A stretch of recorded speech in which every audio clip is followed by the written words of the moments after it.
Let's hope this works.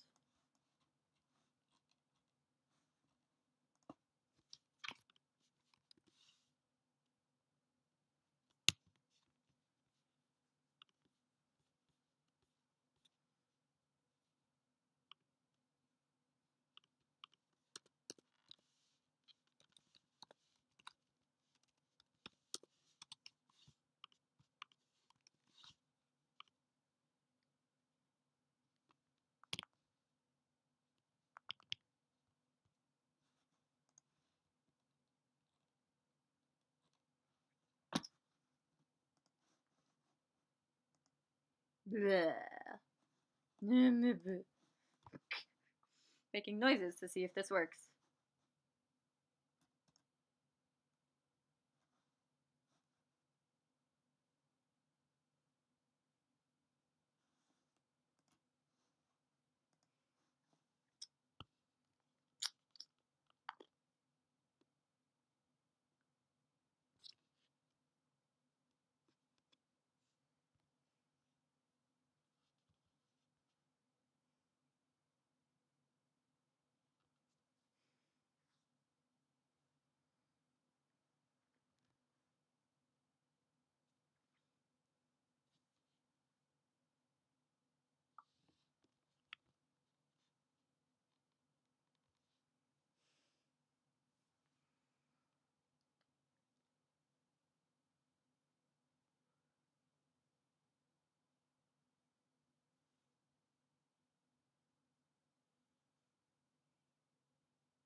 Just waiting. Just waiting.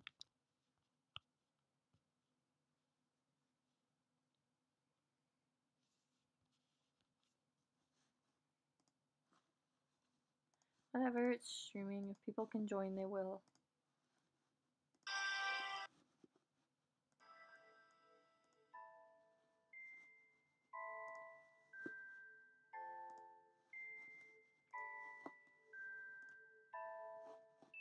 Sorry about what happened, everyone. My laptop died, and then I guess it fucked up my encoder and all that, whatever. It couldn't have been grandfather? Oh my gosh! As I muttered, the orb slowly grew and faded into a spirit of my grandfather from when I last saw him. I stared up at him, completely shocked that it was correct, and that his form was standing in front of me. I guess it was a good idea to bring the incubi here after all. What? Is it really you? What do you mean? My grandfather smiled before patting my head gently. I could feel it, but I knew he tried. So I closed my eyes. I couldn't feel it, but I knew he tried. So I closed my eyes in acknowledgement before I looked at him. Sweetie, again. I'm sorry for not telling you, but I didn't know if you were ready to know. That you handled demon magic? Yes. Why? What is there to gain from learning and using demon magic? It wasn't a matter of gaining anything except knowledge. Through magic, I was able to learn more about the demon world and its wonders. I even met your incubi friends. You met the boys? Yes. It was I who helped them come here. But it seems it was at the cost of my life. What? Why? Why sacrifice yourself like that? None of this made sense. He died to bring the incubi into the human world? Why? Why? My mind was practically screaming in anger. I needed answers. With time being frozen, we had all the time in the world. Why would you die for something like that? Why leave us alone? Why leave me alone? I wasn't intending to, my dear. But now that I'm gone, you have a chance to find yourself without anything hindering you. What? Your father had always been so hard on you. I'm to blame for that. He learnt of my studies before he married your mother and pushed me away, promising to never follow in my footsteps. Oh my god. As he was my son, I still loved and cared for him. I helped him in little ways, from paying bills and making sure he had food to come home with by adding money to his accounts. You don't know how hard your father worked to get to where he is now. I stared, trying to take it all in.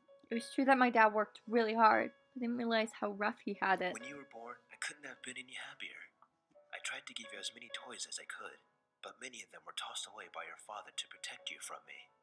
I thought I would never be able to see you, but when I found you on the street, I was blessed enough to be given a chance. After I brought you back to your parents, I asked your mother to convince your father to let you visit me often, and he finally agreed. Why does Dad hate you so much? Why put that on me? Your father saw me as a monster. He was afraid I would hurt you. He wanted to protect you from me at all costs, even if it meant becoming a monster to you himself. You did not know my father.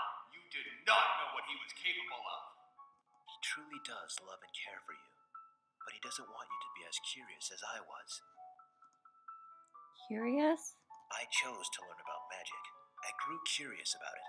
He thought that was wrong, so when I didn't give it up, he shut me out of his life. What a stubborn old man. So I did the only thing I could do. I gave everything I owned to you, including my hidden books your father never knew of. Hey, yeah, sorry about everything that happened. Can you hear me now? My head began to spin. There was too much information. It was all going so fast, despite time not moving a single inch. I'm just so happy that my curiosity stayed with you. My grandfather met the incubi. It seemed so surreal. I could hardly believe it, yet here was the spirit of my grandfather telling me. It was almost like a dream. So you introduced them to the human world. That's right. I told them about the wonders of our world, and they all wanted to come to experience it. So I helped them come over and gave them everything they needed.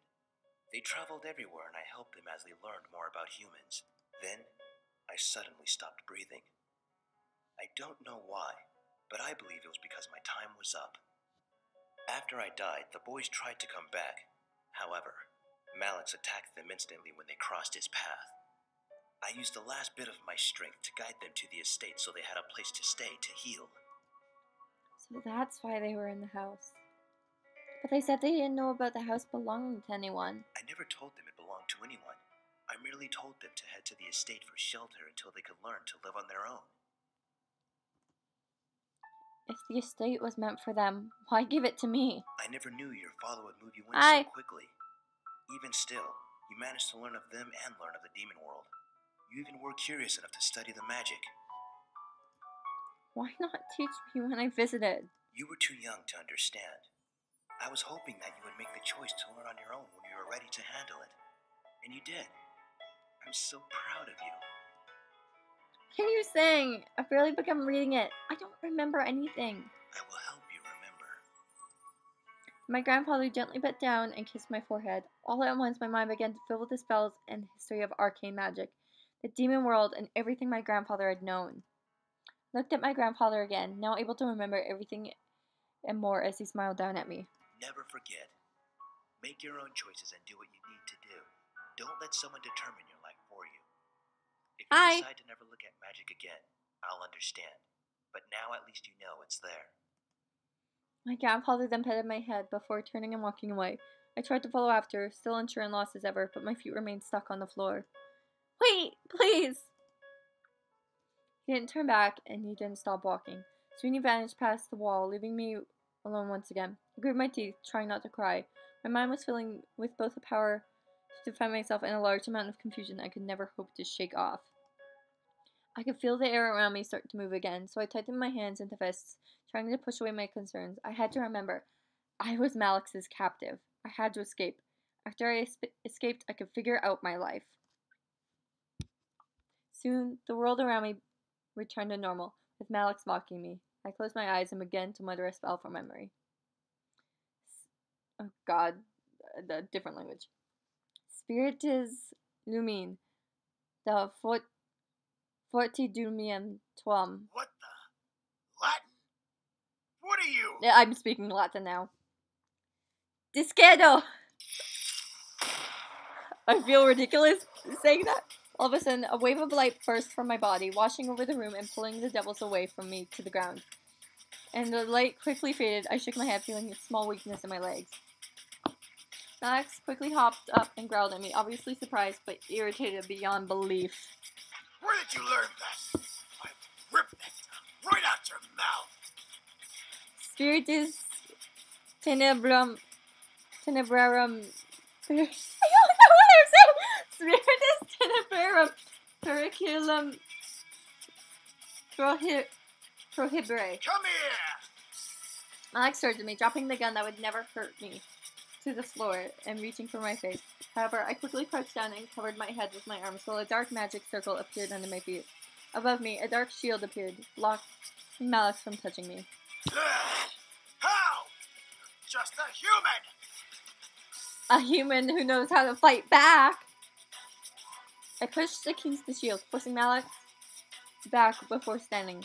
I wasn't some damsel in distress. I could fight for myself. I shook out the sudden appearance of numbness in my hands and glared at Alex, challenging him once again to come at me. No! Stay out of it! I'll kill this thing with my own two hands one way or another! As commanded, Eris stood away from us along with the other devils. The group watched us with long intrigue as I stood up against their leader. Oh, you must think it's some tough shit since you know something's even magic. Well, guess what, princess? Demon magic consumes energy. I can do this all day. Why don't you use all your energy? Your ass is grass. Stuff. You missed stuff. I glared, knowing that what he said was true. I couldn't hold out forever, but I definitely had the energy to last a while until someone found me or until I could overpower Malik somehow.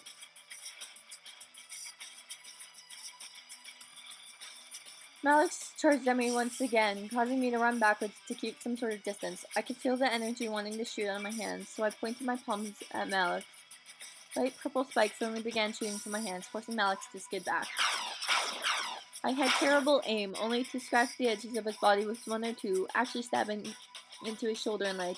Malik growled, pulling them out and throwing them to the ground. Quit playing around, Malik! I lowered my hands, feeling the numbness run through my veins to consume both my arms. I began to pant, desperate for some relief before continuing. Malik smirked at the sight.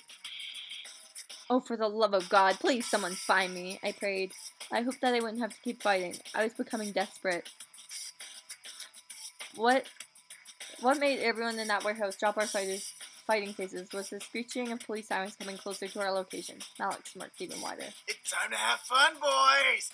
Make sure you kill them all! The devils all seemed to get excited and start walking past us to meet with the cops. The loud fingers snapped, stopping them, and made them turn around. Max and I looked to see Eris with her hands in the air, post-snap. Eris, what are you doing? Enough, Malik! We've wasted enough time in this stupid town. I'm getting out of here, and I'm taking the rest with me. I didn't know whether to laugh or not. I bit my tongue as Malik got angry again. Like hell you are! Boys, do as I say, or else! None of the boys moved. Eris snapped her fingers again, causing the boys to rush back past her and out another way from the warehouse. Malik, it's over. You can't even beat a human girl. You're losing your powers. Lower devils only follow higher-ups that actually have power. Shut your mouth! Malik summoned his gun to his hand and shot multiple times at Eris, who somehow managed to teleport away from the shooting line and reappear by us. She shook her head, letting him aside, before grabbing Malik by the neck and pulling him off me. Malik started to choke as Eris stared coldly at him. All this for a bunch of pretty boys. You must be stupid and desperate. Eris looked at me, making me tense up. Human, I suggest heading home to your pretty boys. You don't want to get involved in a supernatural investigation. It's a pain in the ass. She then turned back to Malik, glaring daggers into him as he glared back at her. You really think women are weak? Let me fix that, sweetie. And with that, Eris vanished into the shadows, taking Malik with her. As I was left alone, the police siren stopped. I looked over to the open passage to see the incubi with large police siren megaphone staring at me in surprise. Where is he? I swear I'm gonna... He's gone. Eris took him and left. They won't be coming back. It's also surreal. I was helped by a devil. But I quickly shook off the feeling. I was alive, and that was what mattered. I fought to stay alive, and there I was. The boys tried to question me, but James cleared his throat, catching the attention of his brothers and me. Let's just get you home, miss. There's nothing more to see here. Altogether, we began to walk out of the warehouse back home. There was no way in hell anyone was going to find out about this. It was over. Max was gone, and the boys were finally safe. A wave of relief ran through my body at the thought of never having to deal with that group again. At the same time, a ping of realization hit the back of my mind. Oh shit, what did I? Oh shit, I went back too far. The boys were only going to stay until after Malix was defeated. That was our deal. As we approached home, I could feel something heavy weighing down my heart. It was late, but the boys let me inside and turned on the lights in the lobby. Finally, we can relax. It will be good to have some rest without devils breathing down our necks. Just tired. Can I hit the hay early? I think some sleep would be good for all of us. I looked at Damien, knowing he could read my mind, and frowned. I didn't want him to know my thoughts on the situation. Yeah, bed sounds good. I wanted to just end tonight. Too much had happened, and I felt dizzy just trying to figure it out. However, Damien spoke up, stopping all of us from moving. Should we be gone in the morning? Oh no! The air became still with tension. The realization of the situation hit the boys like a wave, forcing them to turn to me in curiosity. They had remembered their deal and were now awaiting me to decide their fate. However, I knew my answer. I couldn't keep them here. I knew I couldn't. They were demons and I was a human. I needed to deal with my own life beyond anything else. If the boys stayed, my life would only become more complicated. I think that would be best. James nodded in agreement, keeping a professional tone in his voice as he replied to me. Then we will be gone before you wake, miss. Thank you for letting us stay here as long as we did. No, I don't want them to leave! I could feel the upset emotions of the incubi reverberate in the room. But I couldn't change my mind.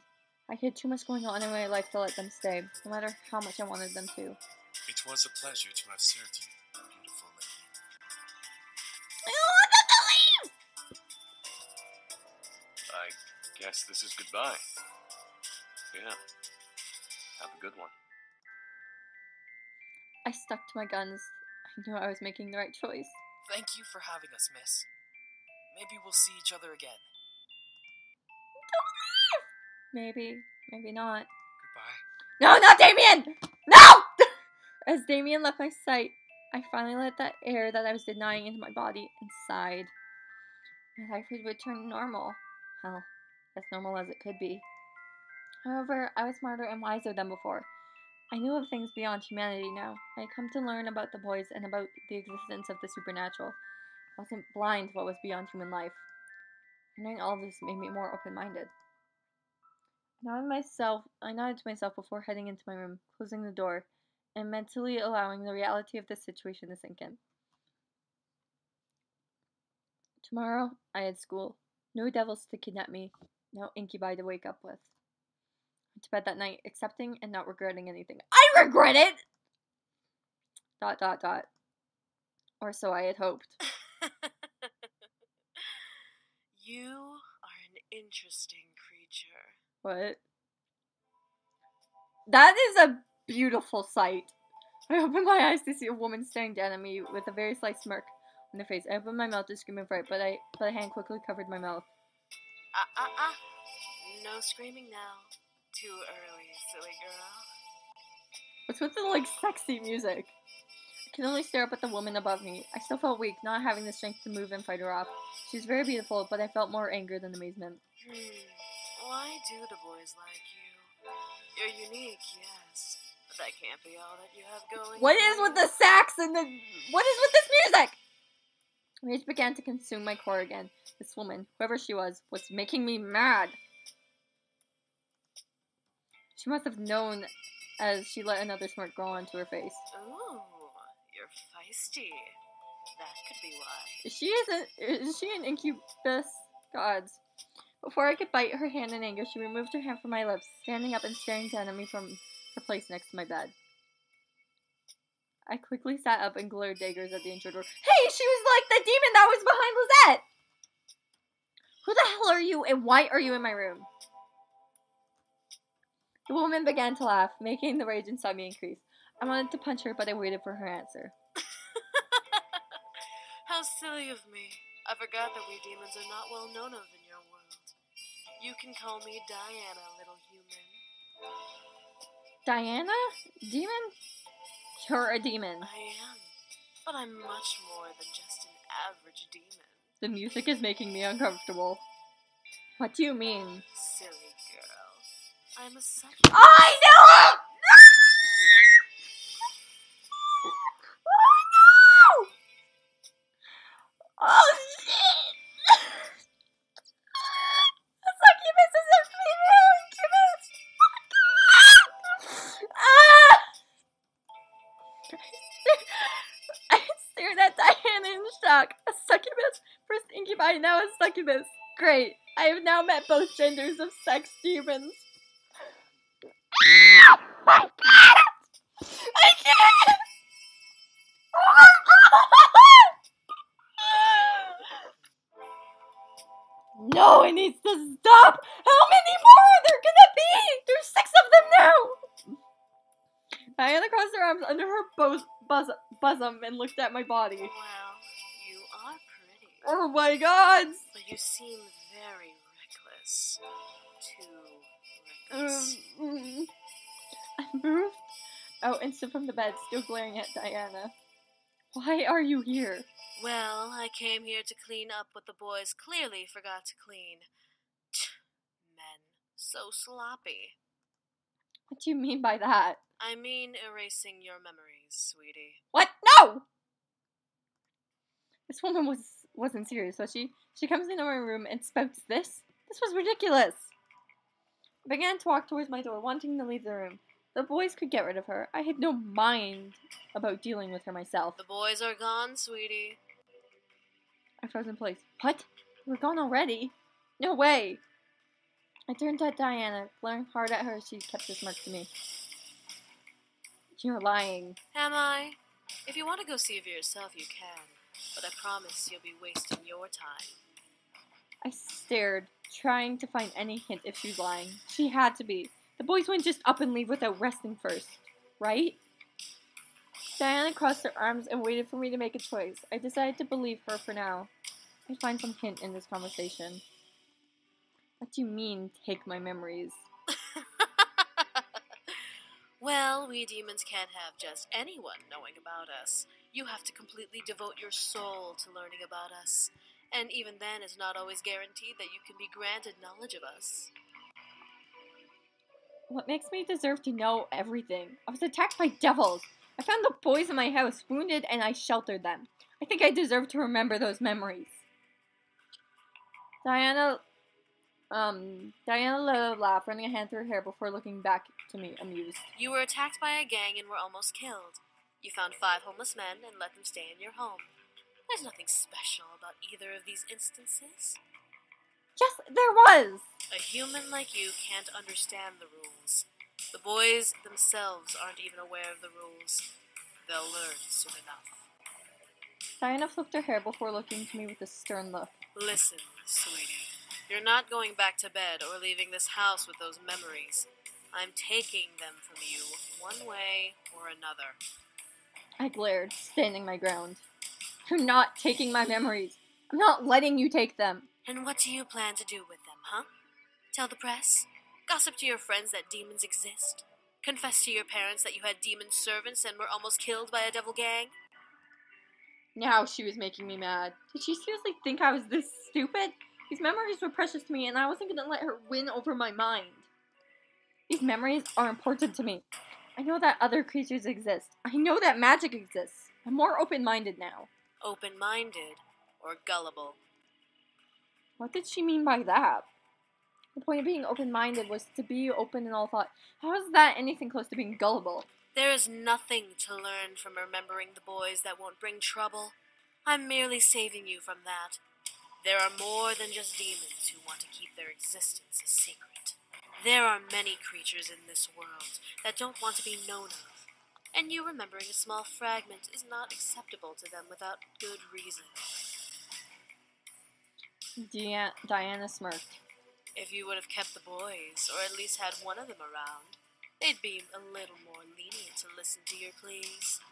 However, you're about to go into tomorrow without any of them around. I don't like you, woman. I couldn't believe my ears.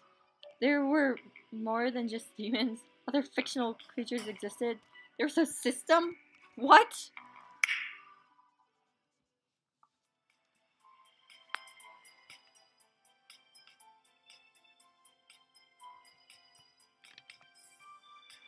Diana sighed and snapped her fingers, lifting my body up from the ground with her magic. Look, I can kill you and no longer waste what little time I have, or I can erase your memories and go on with my life.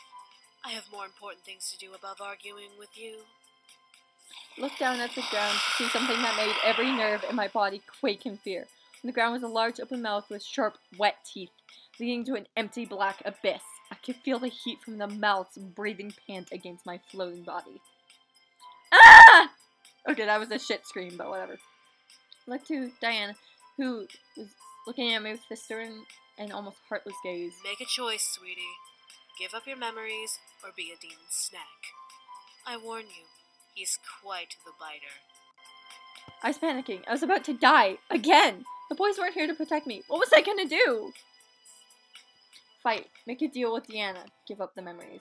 Make a deal with her. Let's see where this goes. Then I remembered. Demons had a conscience. They weren't heartless without reason. She could be reasoned with. She seemed like a businesswoman. Wait! What? You're wasting my time. What about a deal, huh? Diana raised an eyebrow. I was afraid she wasn't one to listen. What if she was as ruthless as I imagined her to be? I'm listening. Wait, really? Was she really willing to listen to me? She didn't drop me in the pit of death, but she didn't let me out of her spell. It was a good time as any to try to reason. These memories are precious to me, but they're not worth me losing my life. Of course. I mean, if I die, people will wonder and try to find explanations to why I died or where I disappeared to. Then just hand over your memories.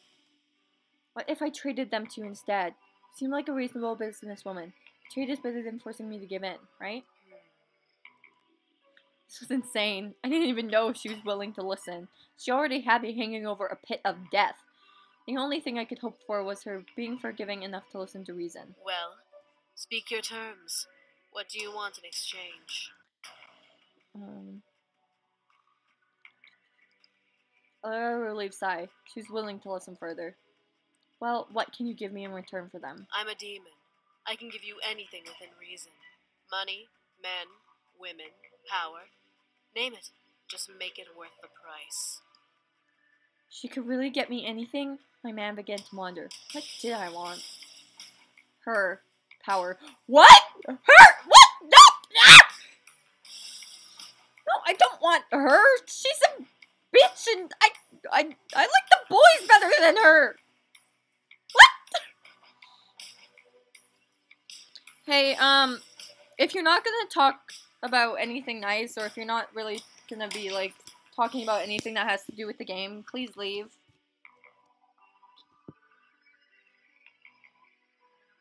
I'm going with power because fuck her. Diana raised an eyebrow at me. What kind of power? Anything. I just want to have it. You want power, but don't know what kind of power you want. Interesting, human. I watched as Diana walked over to me and gripped my chin. She examined my face, which made me wonder what the heck she was looking for. Did I have something on it? Diana's eyes almost seemed to glow as she looked in my eyes, which both scared me and made me feel warm and fuzzy. Diana nodded her head, a small smirk painting her face. Well, since you didn't specify what kind of power... Oh, Jesus Christ, what is she gonna do to me? I raised my eyebrow. What was she thinking? Diana stepped back and tapped her finger on her crossed arms, trying to think. I was unaware of what ran through her mind, but I hoped it was good. As if coming up with a solution, Diana finally lowered her arms, then nodded to herself. Very well, human. Power you want, so power you shall have. Diana snapped her fingers, which caused a large beam of purple and black light to shoot up from the pit beast below me. I became consumed in it, shutting my eyes tightly. The world around me became dark, and I didn't want to open my eyes for any reason. I couldn't feel myself fall. I couldn't feel myself own my I couldn't feel my body. Darkness surrounded my body, and I felt weightless in its embrace. Was this what I wanted? Where was I? Was I dead? I couldn't be. This couldn't be what death was. What's going to happen to me? Why was I in darkness? I didn't know what's happening, and I felt like screaming, but in a darkness like this, who would answer? Diana! Where are you? I could hear my voice empty into the darkness without echo. I was in an abyss, left alone with no one to turn to. Was this freedom? Was this power? What was this? You're too chaotic for the world of humans, little girl. I'm going to give you something very valuable, so you best not squander the chance. Shit. I looked around trying to find Diana. What was she talking about? You're about to be reborn. You will be reborn into a powerful creature. So powerful, the Demon Lord himself will learn to fear. Shit, what are you doing to me? And I'm going to give you the power to defeat it.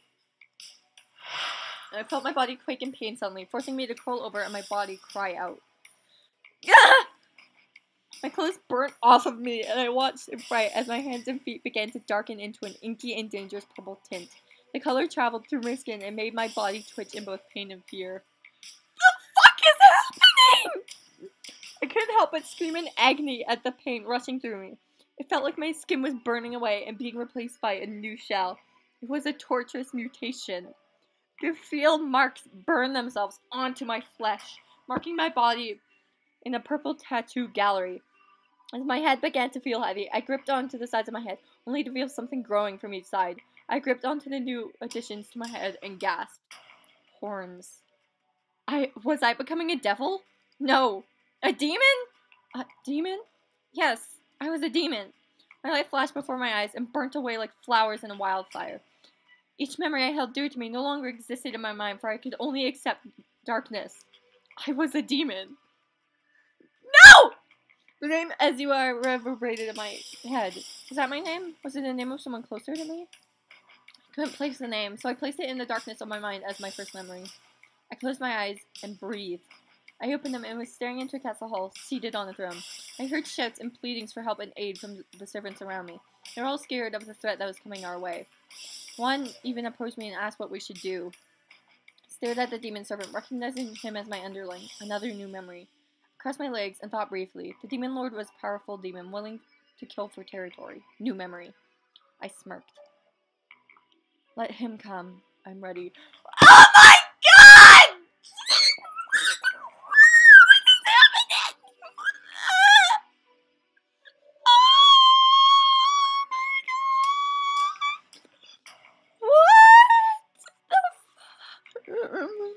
I'm gonna die. I am going to die. I felt new memories of the world around me draw up from darkness in my mind, telling me everything I needed to know about my situation. I was a succubus. No, I'm not! No! I was a succubus, and the ruler of a territory the Demon King wanted. I wasn't going to let him take it so easily. I wouldn't allow it. Shit, what is gonna happen? I watched as my underlings scrambled under my command and instructed them specifically on what to do and how to prepare my new land for its intruder. Then I remembered. Zara gave me the power to defeat the Demon Lord while she was out on some mission or another. I would take it and become a new being. Would she return? Not likely. She was too weak to return after ripping open the terror to the human world. She would be on her little mission forever, leaving me with her kingdom until she found a powerful enough human to grant her access back. She wouldn't know that, though, not until the very last minute. Too bad. Mind allowed me to see all of the power I had, and I smirked at the thought of each spell in my mind being powerful enough to wipe out kingdoms. Yes, this is what I wanted. This was my calling. I was free to carve my own path. I had the power to do it. This was my happily ever after. I was surely going to enjoy every minute of it. And my Kingdom S. What?!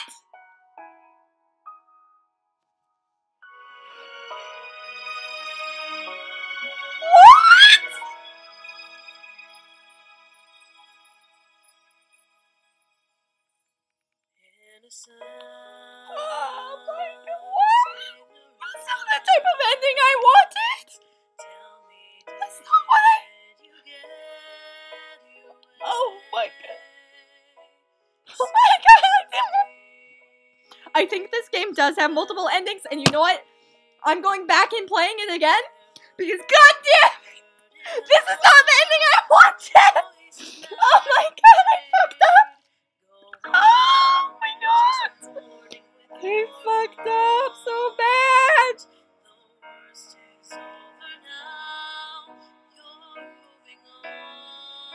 Oh my god!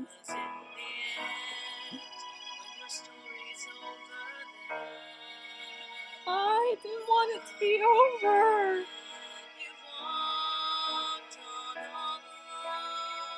Oh no! Get the bleach. Get out of my stream, please. Do not say something like that. There's a million stories left to write. Be free to explore the life you seek, to embrace the love you carry.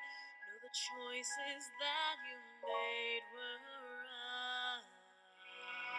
right. Oh my god, this is not the ending I wanted.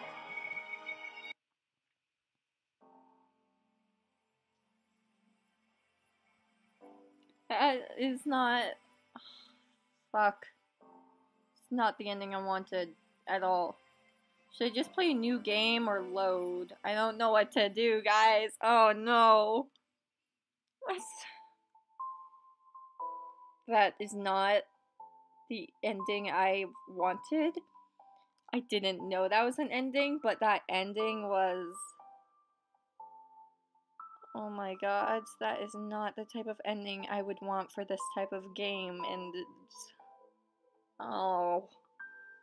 I feel terrible. I feel like I messed it up. Like... Shit, I fucked up. Oh no.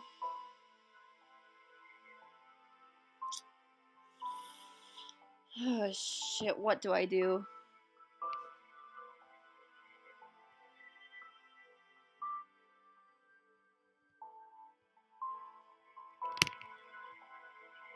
I feel extremely stupid right now, to be honest. Load. I guess I will go back. Don't know where I should. Maybe start here. Be calm instead. I took a deep breath. I was sure that if any of them wanted to take advantage of me, they would have already. Yeah, I'm awake now. That's good. I'm hoping that it's not like... I don't want to have that type of ending again. That's fucked up. I saw a small smile form on his face, which made me blush a bit. Why, though? One thing still concerned me, though. I'm not going to use my powers on you. Huh? How? I can read minds. It's an ability I was born with. Each of us has a different ability, outside of our usual mind-altering powers. Great, even more surprises. I grew even more worried about the situation I was in. I see. How long have I been asleep? For a few hours. I kind of want to skip all this. Oh. I'm sorry that I'm not reading this, but... like, I've already seen all this. Thank you. It's all...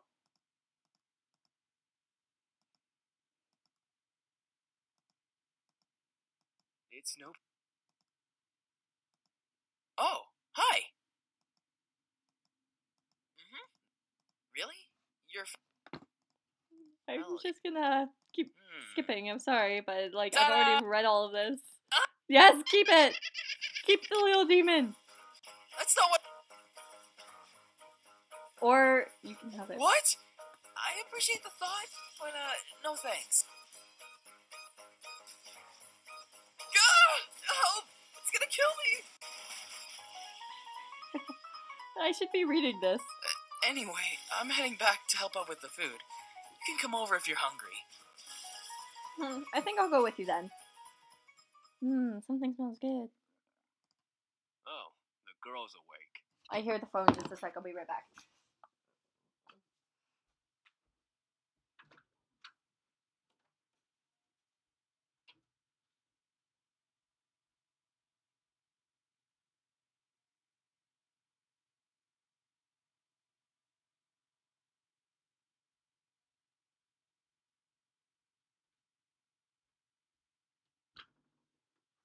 I'm back. I still feel so stupid for that ending. Excuse you, I have a name, you know. Should we really care? Yes. Sam, I will roast that. Shh. What? I apologize.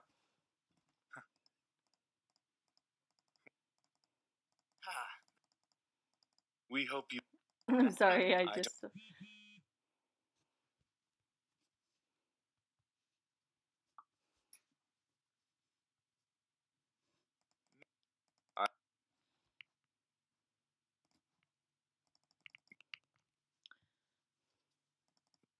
I condole.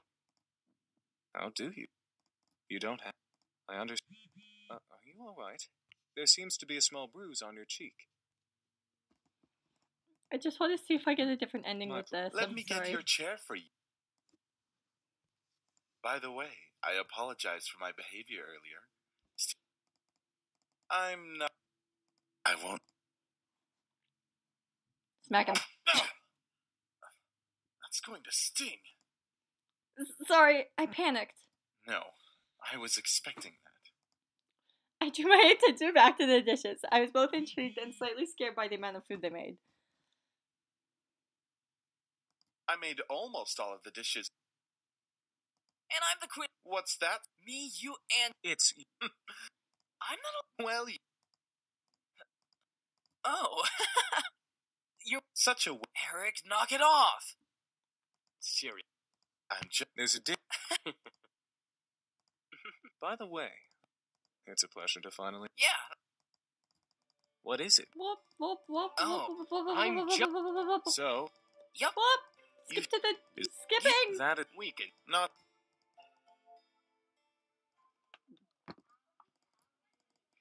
Yes, we know all of this. Yeah, I might do that. That's what I'm thinking, maybe. I'm also gonna do some different choices for this. Yeah. That. Spam clicking. Finally. I'm. So then... Ooh, that did the thing. I looked back at Damien, who had been silent the whole time. He was leaning against the far wall, moving his lips almost silently to the empty space beside him. Out of curiosity, I looked the same way, though I found nothing there. It's nothing. Uh-huh. I looked back to see Damien looking at me with his normal blank face. I couldn't help but stare back, feeling the red tint of embarrassment spreading across my face. As I stared, Damien gave me a very small smile and closed his eyes, returning to his thoughts. Eventually, we all ate dinner together. Yes, we've already done all of this. I'm literally just skipping so I'm doing different choices. I don't see. Because we don't need to read all of this again. Eric. What? Yes, he was. Shh. Yes, he was. Nope, we don't care. Fuck you, though, boy. Are you? No. Is everything? No. We should be. You don't. Hey! When I start zoning out while clicking. What's... They're in your head. Seems real to me. They're not imagining. You must. So stupid. Thank you. We're. Yeah, or... Huh? Yeah. Oh, No. I'll help Are out you this sure? time. I'm sure. Besides, it's my housewarming party. I should help out too. Want us to help out as well? I think we've got it all taken care of. Thanks, though, girls. All right. We'll head on out then, so we're not in the way. It's all good, Anderson. We'll definitely come to the housewarming party tonight. Thank you. I led them back to the lobby and walked them out the doors, opening it for them with a thankful smile. They both gave me hugs before walking out to Naomi's car, which was parked in the driveway. And with that, they left. I was happy that they wanted to help, but I had to do this on my own. It was not their work, so I didn't want to force it on them just because they were my best friends. We had the entire day to work. The party was tonight, and we had to do all we could to make everything right. We sat down and talked about what needed to happen before the party started that night. Each guy had been assigned a different part of the party to do, and right after lunch we began to work. Since everything was taken care of by at least one incubus, James told me I could assist one of them. The question was, who? Damien with the lobby, Eric with the dining room, James with the garden, Matthew with the cooking, or Sam with the front yard. Low-key want to go with Damien, because I love this man. What do you guys think?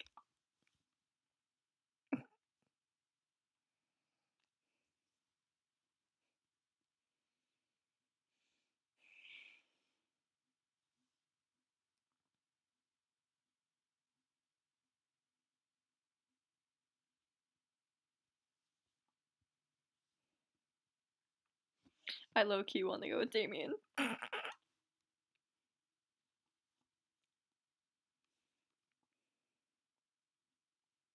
Damien? Yes. Freaking yes, my man. I stayed in the lobby with Damien, who nodded to me and passed me a dust cloth. We have to dust off the railings and other surfaces before we mop the floor. Is that okay? I nodded and rolled up my sleeves, climbing the steps of the staircase. I ship it! Easy as cake.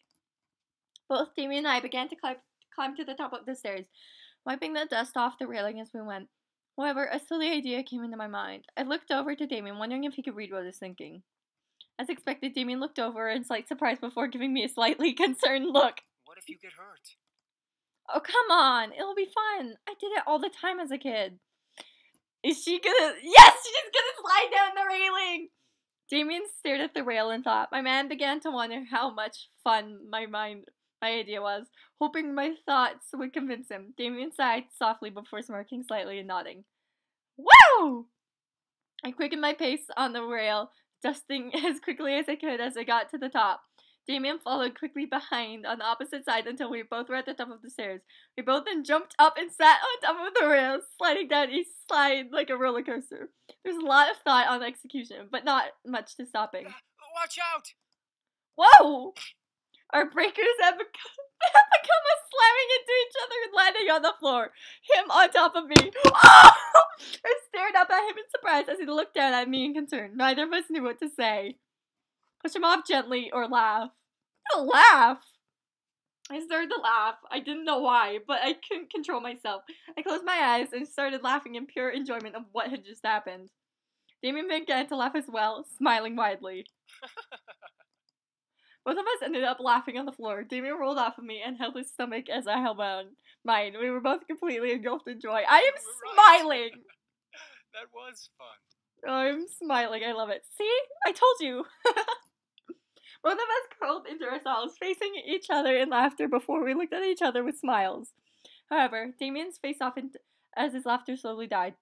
He smiled with happiness in his eyes, and a blush arose his cheeks. I stared in surprise, my face turning red in return, but my mind going blank. Kiss him! I couldn't stop staring at Damien's smile. Something about him was just completely charming. His eyes had a mixture of happiness and a small bit of yearning. Soon, though, Damien stood up and reached a hand down to me, breaking my silent thoughts. Come on. We need to keep cleaning. My heart, I'm struck. I love it. I slowly nodded before standing and continuing to clean alongside him. The hour of the house party arrived. In my mind, I kept double and triple. Yeah, we know this. What? Yes, we know all this. Whoa! That's beautiful. As ready. Whoops. I have to be confident in my skills. My dad expected a lot of me already. If I faltered at this party, who knows what he would think of me. I had to assure myself in every word that came out of my mouth that I was ready. The other boy smiled assuringly at me, Which made me feel a little bit better about everything. I looked at my phone and marked the time. Oh my. It was. I guess you're. I'm only reading the new things. Difficult being independent. I'm doing my best. It's been pretty good, actually. I'm so sorry about your grandfather passing away. It really hit all of us hard.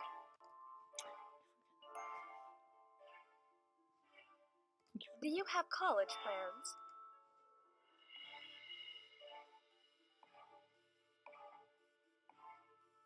Yes, I do. What do you think will happen with the company now that your grandfather has passed?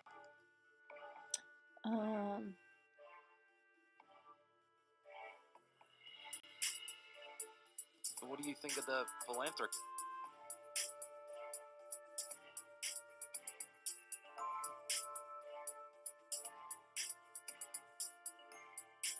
Do you think the company should expand from just toys?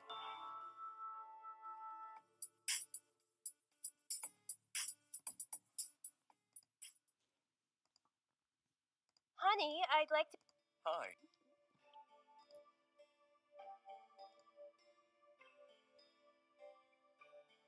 So, you're welcome. I'm so... You... I'm me and I watched as he disappeared into the crowd toward the back of the house. I was worried, but I gave him his space. He obviously needed it. He's not CEO material. Oh, fuck you, Dad. That's because you practically interrogated the young man. A little questioning shouldn't have bothered him. He's obviously not ready for any title in our company. I bit my tongue. I didn't want to make a scene with my dad. One wrong word and he'd lecture me in front of everyone. That was not something I wanted at my housewarming party. I was sad before looking at the clock. It was getting close to midnight, meaning that the party was going to end soon. I lowered my gaze out the window and saw a limo pull up. Huh? Whose limo was that? Oh, that must be Lewis's car. I'll go get him. Stay with your father so you can escort your guests out together. Yes, Mom. My mother left my dad and me to slowly escort the guests out. My dad held a simple smile as he thanked each person for coming. I did the same, and drew quickly past the doors before I could speak. Eventually, only Susie, Naomi, my parents, and the incubi were left. You did good. Keep it up, and you'll... All right, your mother and I have to leave. Thanks for having. We'll come visit tomorrow. Good night. Give her a break. She handled herself the best she could. As expected. Since you're exhausted. Same. Hush, Sam. Positive. Don't worry. Are you sure? Oh.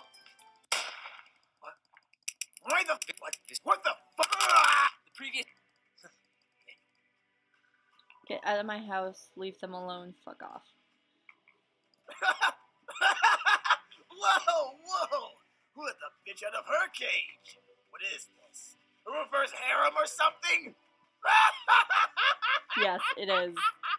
Alex grinned at me evilly, walking close to me. Run, I can't. Duck.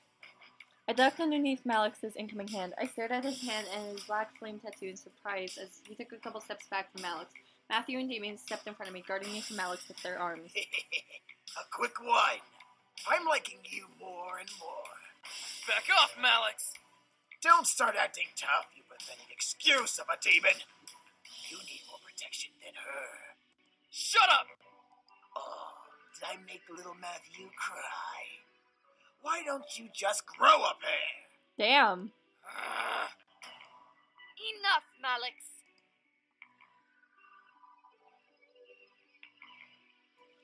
The woman, who had been standing in silence the whole time, planted a firm hand on Malix's shoulder. Malix looked back at her with a growl and a glare that could kill. Since when did you get the guts to speak out of place? We both know you never controlled me. I Yeah. want them dead just like you two. But now's not the time. Fuck off. I know what I'm doing. Do you? Even if you did fight them, there's 5 against 2. We never win. Shut up! Let's go, Malix! We're wasting our time!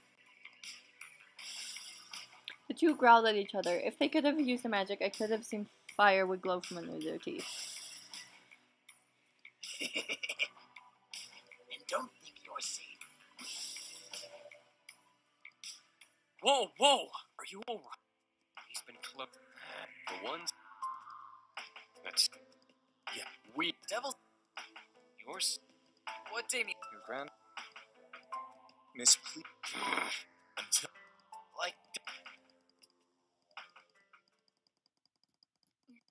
I'll be. I love.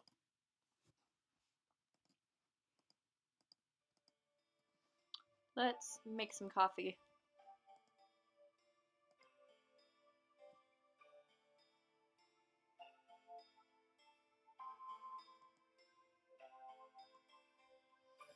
As I began to make my coffee, I checked my email and text on my phone. No new important emails, no text messages. I sighed, quickly made my coffee, just how I liked it, and sat on the counter. Hi! But then I began to wonder, would this happen every day? I let the question linger in my mind. For a whole morning, I did not think once about the boys or Malix.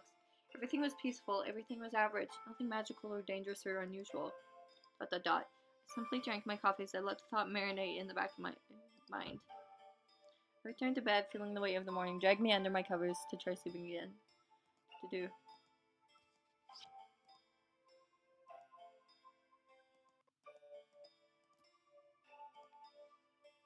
Don't disturb them. I checked the time and the boys...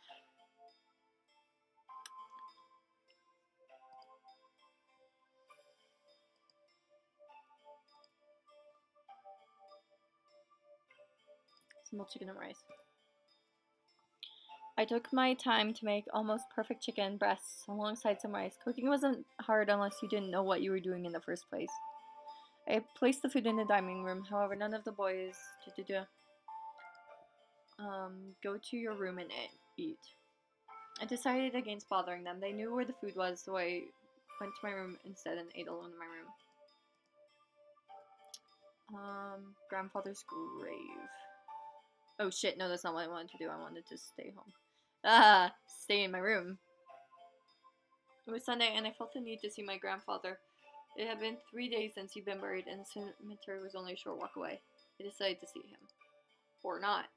I took my time eating and headed out to the street and walked towards the cemetery. It was a good half-hour walk, but it was a nice stroll. A flower shop was on the way, so I could pick up flowers for his grave. I still felt this sting of grief, Jesus, run through my bones, but I knew that it would eventually fade over time. I paused my journey to the cemetery to enter the flower shop, quickly picking a bouquet from the back display case and paying. The bouquet of lilies, please. Thank you.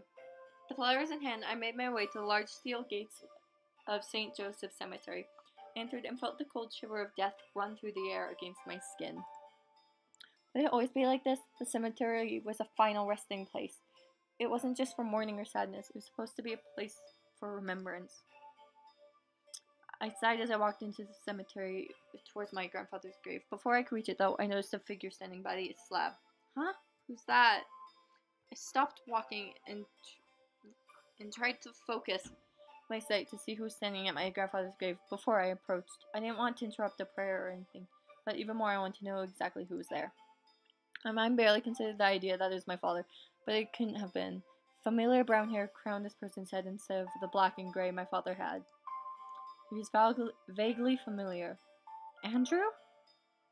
It was indeed Andrew. He was dressed in casual clothes, but he was giving his respects to my grandfather. I was curious as to why. I quietly stepped closer and approached Andrew in the grave, being careful not to scare Andrew.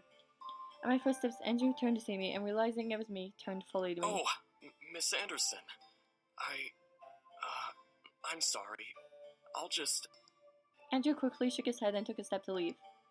You're fine, Andrew. Thank you. You're fine. I stopped him with a hand and smiled. He was merely paying his respects. There was no need for me to intrude. Andrew stared at me before smiling and nodding, returning to his place in front of the grave. He took a side step to make room for me, so I stepped next to the grave. I looked to the grave, running my gaze through the engraving in the stone slab before gently laying my bouquet down by it. However, I didn't stand back up. I gently sat down on the grass in front of the grave and stared at it. Lilies? Common flowers for gravestones? Yeah, my grandfather didn't have a favorite flower. I heard and felt Andrew gently crouch and sit beside me. I turned my head to look at him, catching him nodding in acknowledgement to my statement. I turned back to the grave, letting out a small sigh. Can I ask why you came here? I came to pay my respects. He was someone I really idolized. I turned my head to him again, confused. Idolize? He inspired me to work hard and make people happy. When I interned for his company, he was the first person to greet me at the doors with open arms, even before my father. I almost couldn't believe what I was hearing. However, the look in Andrew's eyes made my heart break. He truly idolized my grandfather like he was his own grandfather. Your grandfather was an amazing man, but I'm sure I don't have to tell you that. He treated me better than my dad ever could. All my dad cares about is me becoming the CEO. But Harold Anderson? No. I could practically feel my lips moving in sync with Andrew's as he continued to speak, almost hearing my grandfather speak alongside him in the air. He said, "Don't worry about it so much. You have plenty of time to decide. Besides, you should do what makes you happy instead." He said that to me, too. Andrew turned to me in surprise before smiling. Really? He cared a lot about you. There were days that he wouldn't stop talking about you and compared you to me. I felt blush run across my face. What things did he say? Well, he told me how cute you were and how you loved to make people happy. He also said you always had the perfect ideas for his toys. Deja vu, but okay. I felt a smile grow on my face, remembering the small moment when I had helped him design his now most popular toy, the glowing heart bear. I didn't realize how proud of me he was because I was so small, but now that I was older, I was able to understand. He always had me help him, even when I didn't feel like he could. He was the greatest person ever in my life. He treated me better than my dad. How does your dad treat you? He's pretty harsh to me. He wants me to be the CEO of the company as well, since it's technically a family business. He's strict, like my dad. Well, if it ever came to a time where the board had to decide a CEO, I'd gladly give it up for you. I couldn't help but raise an eyebrow. Didn't he want the position? Why? Don't you want to be CEO? To my surprise, Andrew shook his head with a goofy smile. I don't. My dad wants me to take over the Anderson company, but I really am not sure if I want to or not. Sure, making toys is great and helping people is something I want to do, but I don't know if I want to head the company. You're not sure what you want to do, just like me. You don't want to be a CEO either? I shook my head. Andrew let out a small laugh. Man, we must be the worst kids on the planet. Our dads want us to take over a company, but we don't even want to. Imagine what would happen if they actually liked each other. I couldn't help but laugh with him. We were in the same boat, yet we were on opposing sides. It was like Romeo versus Juliet, two families competing for one goal, but the competitors didn't even want to reach that goal. Andrew gently stopped laughing and smiled at me. Your grandfather was right about one thing, though. You are really cute. The blush that had faded from my face suddenly returned at his words. I looked away from him, making him laugh again. Sorry, it's true. Cross my heart. Thanks. He was flattering me, I had to admit. He was cute too, but I had only known him for a short while. It wasn't realistic to like him more than that. Andrew cleared his throat and sat up straight, rubbing the back of his neck. I'll let you have some time with your grandfather. I don't have anywhere to be, so I'll wait by the gates and give you a ride home when you're done. Thank you. You can go home. I'll be okay. Thank you. It's very sweet of him to wait for me, so I accepted his ride home. Andrew smiled before heading back to the gates. I remained with my grandfather. I'm sure you're laughing where you are, Grandpa. I practically glared at the grave, but after a brief second, I smiled. He's a sweet guy and he's a big fan of yours. Who wouldn't be? You cared for everyone, no matter who they were. I gently ran a finger over one of the lilies in the bouquet. It was soft to the touch, but my mind was filling with Andrew for some reason. Was this grandfather's plan? Did he hope for me to meet Andrew as a kindred spirit? I wouldn't be surprised. I chuckled softly before standing. I'll be fine, Grandpa. Andrew's a good guy, but who knows? I shrugged before letting out a sigh and turning back to the cemetery grave where Andrew awaited me. Andrew led me into his car and drove me home. I went to my room and remained there until dinner. The remainder of the night passed by surprisingly uneventful. The boys continued to train with each other, but were kind enough to stop and make me dinner. I was glad for that.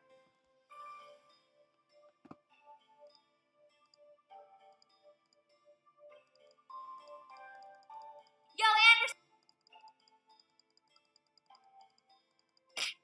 Hey, who did Why, Sue?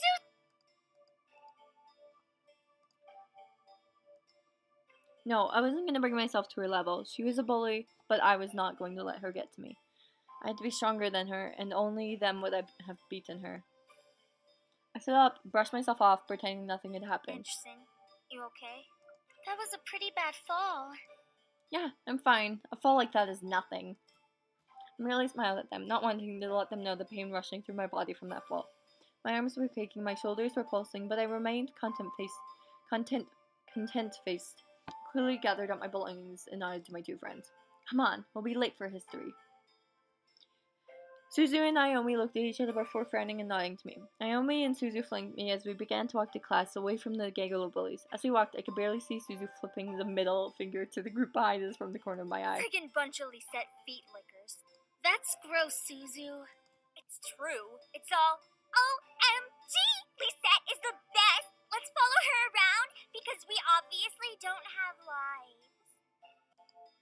Naomi and I could not help but laugh. The group behind us, however, did not like Suzu's At words. least my dad doesn't screw around in the black market to keep a stupid casino running. Suzu stopped. Naomi and I stopped as well to look back at Suzu, who was completely red in anger. Suzu slowly turned ahead to the group, glaring daggers at them. Fuck did you just say? Oh no. I attacked fast. I placed my hand on Suzu's shoulder and gripped tightly, knowing that she could try to push my hand away. Suzu, they're not worth it. Let's just go. No, I think it's about time we taught them some manners. Suzu! I looked at Lizette and her group. Lizette had a widely amused smile on her face, which irked me to no end. Nevertheless, I knew the fighting wasn't going to get us anywhere. Let's go! I grabbed Suzu by the shoulder roughly, pulling her back to Naomi and me.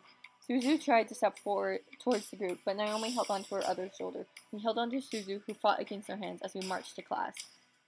Surprisingly, the rest of the school day went off without another incident. Text from Dad. Oh no. Please no. Hey! Really? No, please no. I don't want this to happen again. Shit. You... Shit. It'll be... Wait. I can see... Oh. Oh! Okay, I was gonna die. Fuck!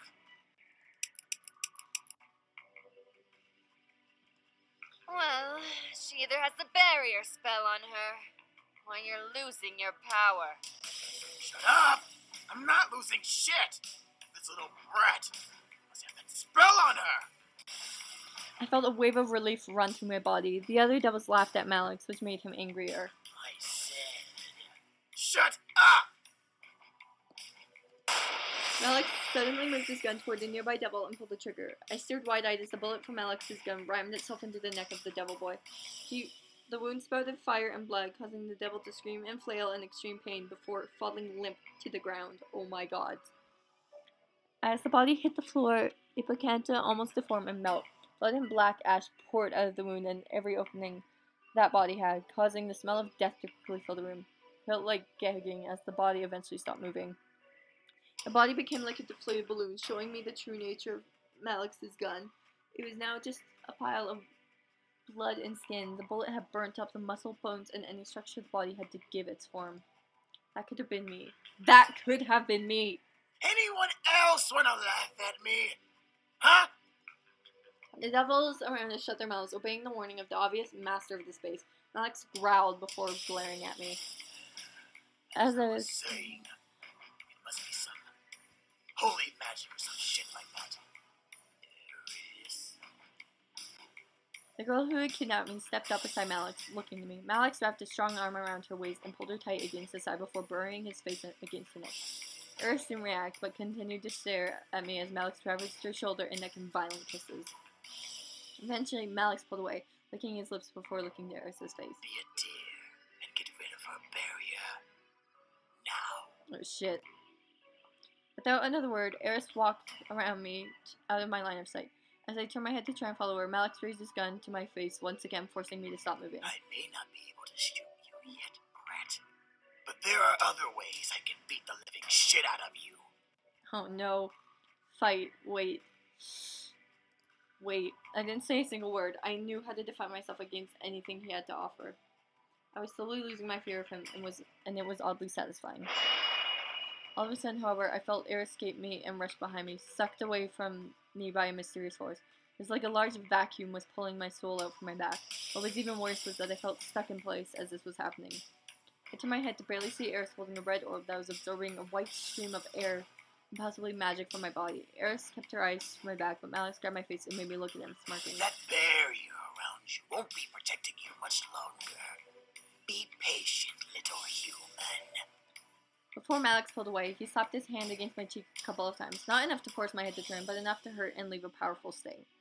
I wanted to do something. I needed to. I was going to die if that barrier was removed.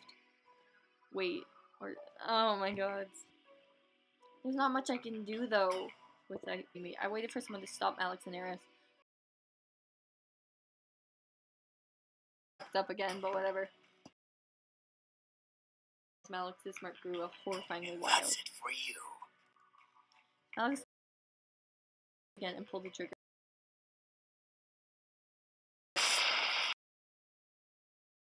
Well, yeah. I need to start saving more often. Because now I have to skip.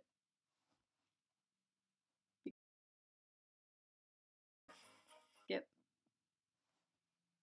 Be cool.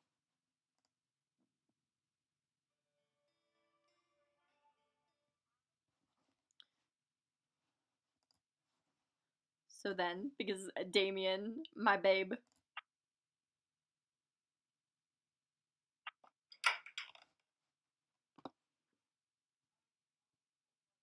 Then why did one of them open the door? Are you sure?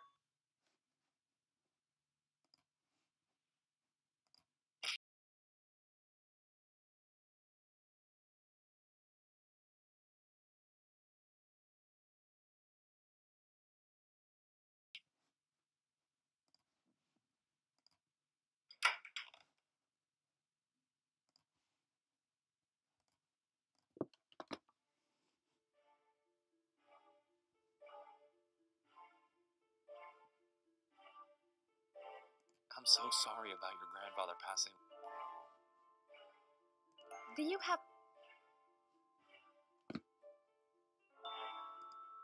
What do you think will happen?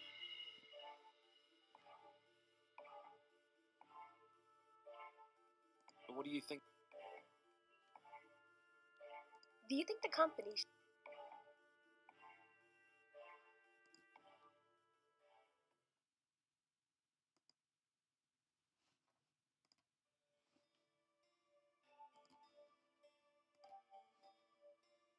You're welcome. Praise.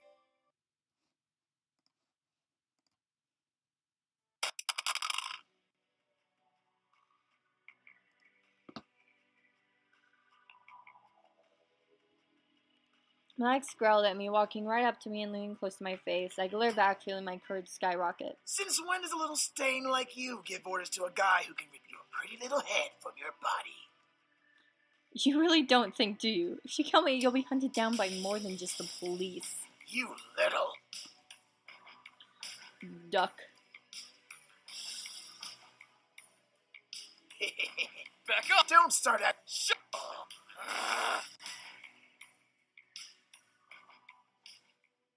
Work on homework.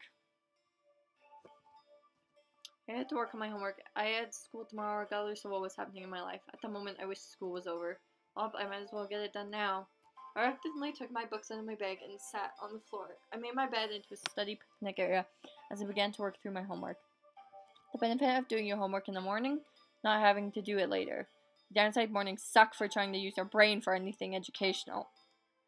The formula for fixed cost is FC plus VC times Q equals TC. Marginal cost is total cost minus fixed costs. What? I felt my brain slowly start to ramp up the flow of logical thought, speeding up the time I was working with an economic equation I had.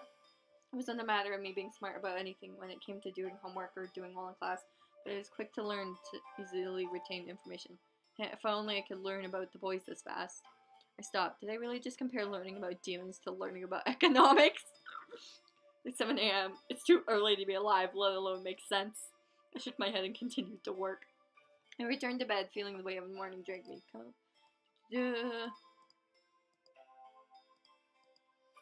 I will leave them be. I'm going to make cold cut sandwiches this time. Go to your room and eat. Stay in my room. I need to stay in. There's really no need to spend my day anywhere except at home. I'll just entertain myself. The question was, how? Watch a movie, play a video game, browse the internet, study. Browse the internet. Ah, the internet. It was the seductive beauty on my laptop computer screen. Ah! Getting comfy in my bed, I logged into my laptop and opened the browser. Automatically, it brought me to my email. 7 new college emails. Great. It was almost in perfect order. Harvard, Stanford, and 3 other business-oriented schools had emailed me invitations to visit the campus. I sighed and rolled my shoulders. Sunday. No work day. I closed out and looked into Roller. If it weren't for the overly dramatic hate on the site, Roller could practically be the greatest website ever created. Gifts, facts, hate, and blogs all in one. Beautifully creative, beautifully crafted blue website, perfect for wasting time in it. Ah! It's like Tumblr! I really should change my theme, but to what? I sighed and let the thought slip from my mind. What replaced it, though, was the reality I was in. Magic, huh? I decided to search for demons in the search bar of Roller. As expected, all that came up were pictures, either photoshopped or digitally drawn, of fictionist ideas of demons. Horns, wings, sharp teeth, blood. The whole stereotype was in that results page. I couldn't help but smirk a bit. If only the world knew the truth, how many posts would explode. As I scrolled, one post caught my attention. Chicago fantasy? I skimmed through the post to see snapshots of Chicago and a long essay from the kid named The Raven That Got Kissed. Weird name. The essay talked about demons appearing at the worst possible times as a vampire war was starting up in the dark corners of Chicago. I couldn't help but raise an eyebrow. Vampires. Well, if demons were real, why not vampires? At the very end, however, the writer made a cute advertisement about an establishment called The Raven's Kiss, which was a hipster gothic-style coffee shop in the outskirts of Chicago. Huh, I'll have to check it out sometime. I continued to skim through Roller, losing track of time until my stomach started to growl for dinner. Raven...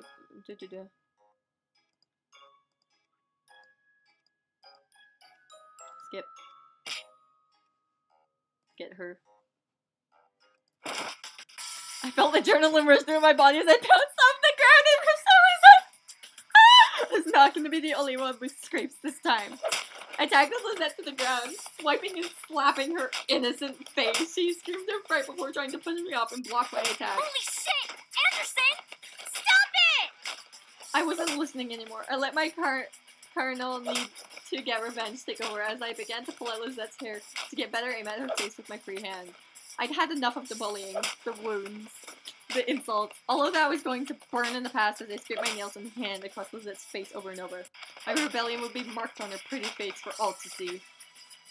Lizette pushed me off and scrambled to her feet, both panicked and angry at the same time. Her emotion was nowhere close to anger I was feeling. Are you crazy?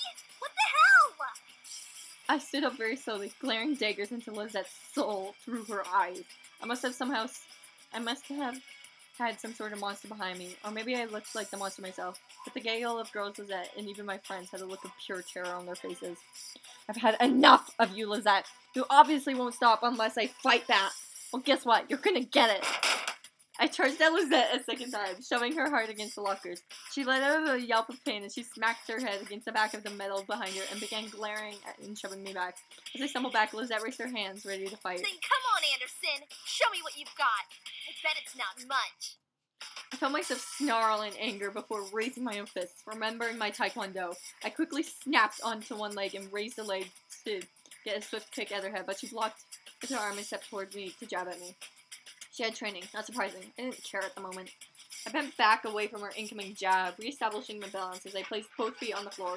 Lizette threw a jab upon jab at me, forcing me to block my torso and face with my arms and hands.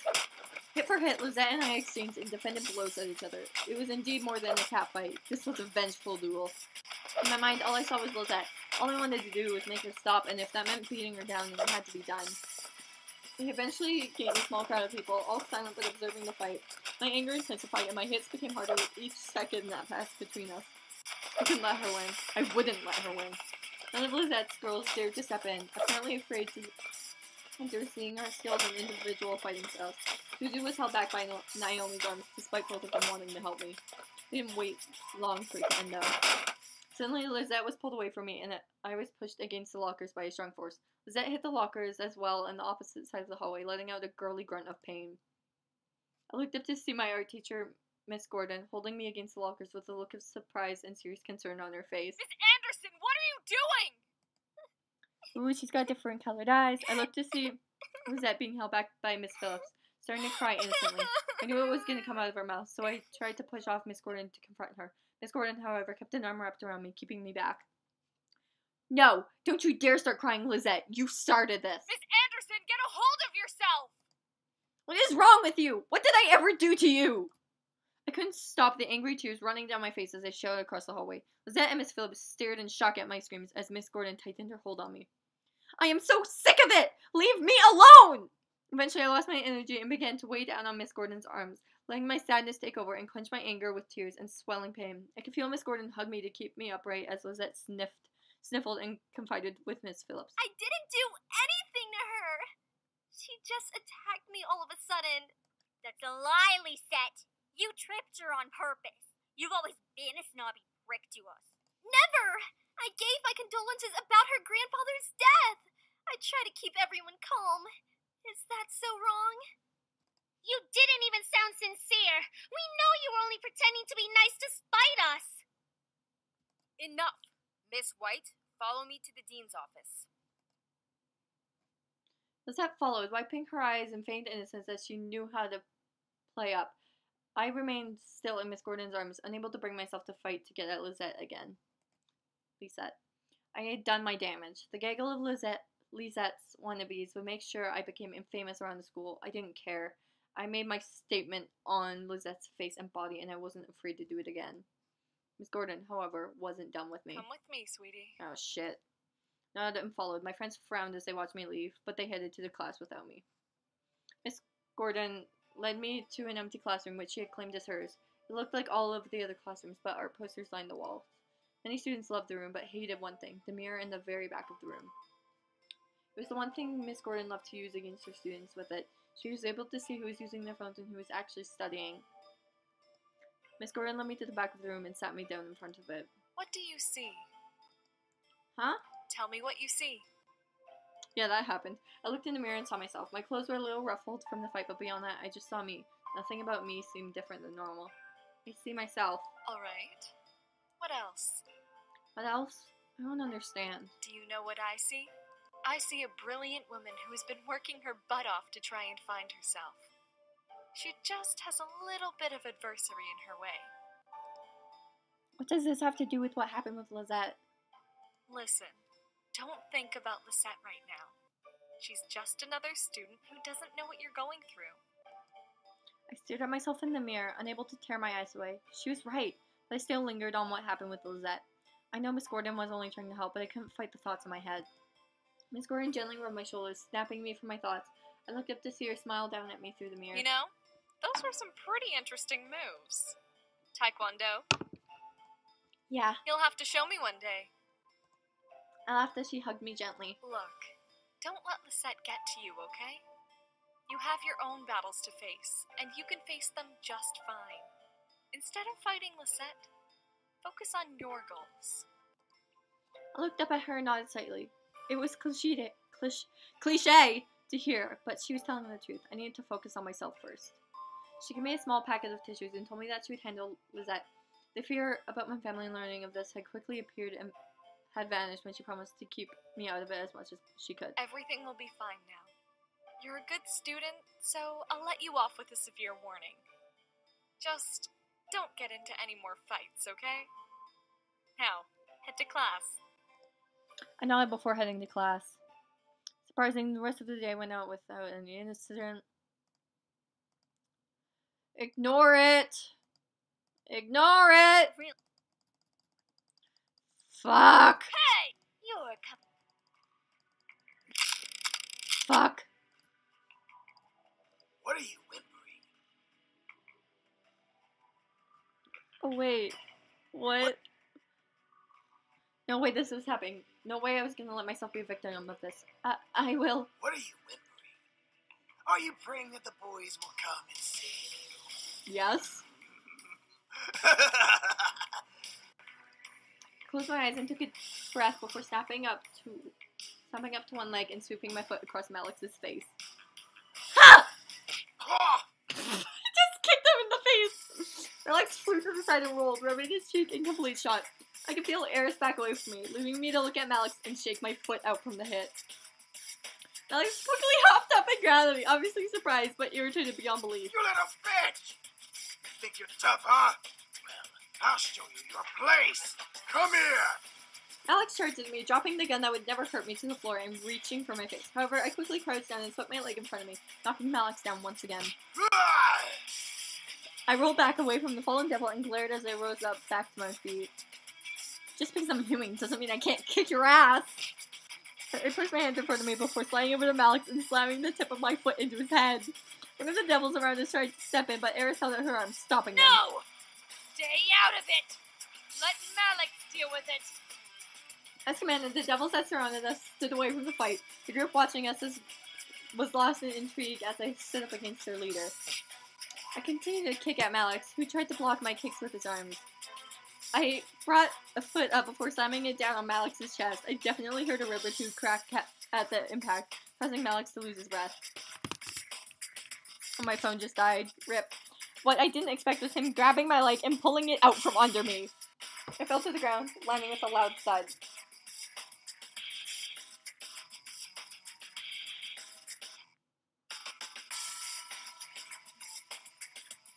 Ooh! Ow.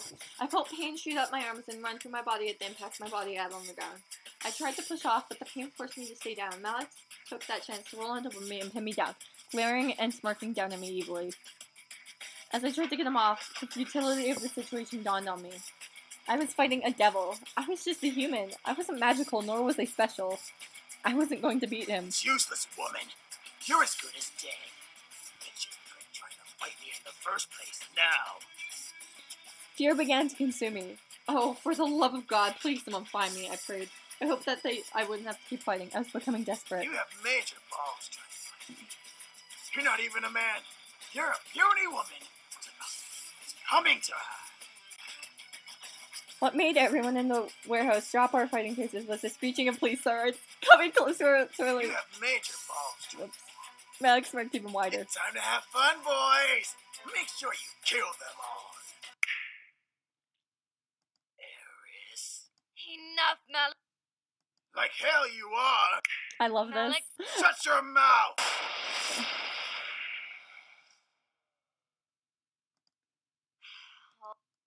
Human. You really think... Where is he? I swear I'm gonna...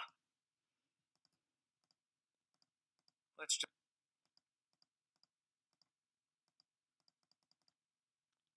Finally! It will be good. I'm just tired. Can I hit the hay? I think some... I don't want... Should we be going?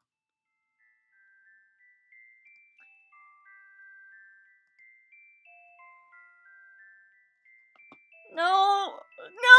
Don't make them leave! It... No! Goodbye. Fuck! I wanted to know!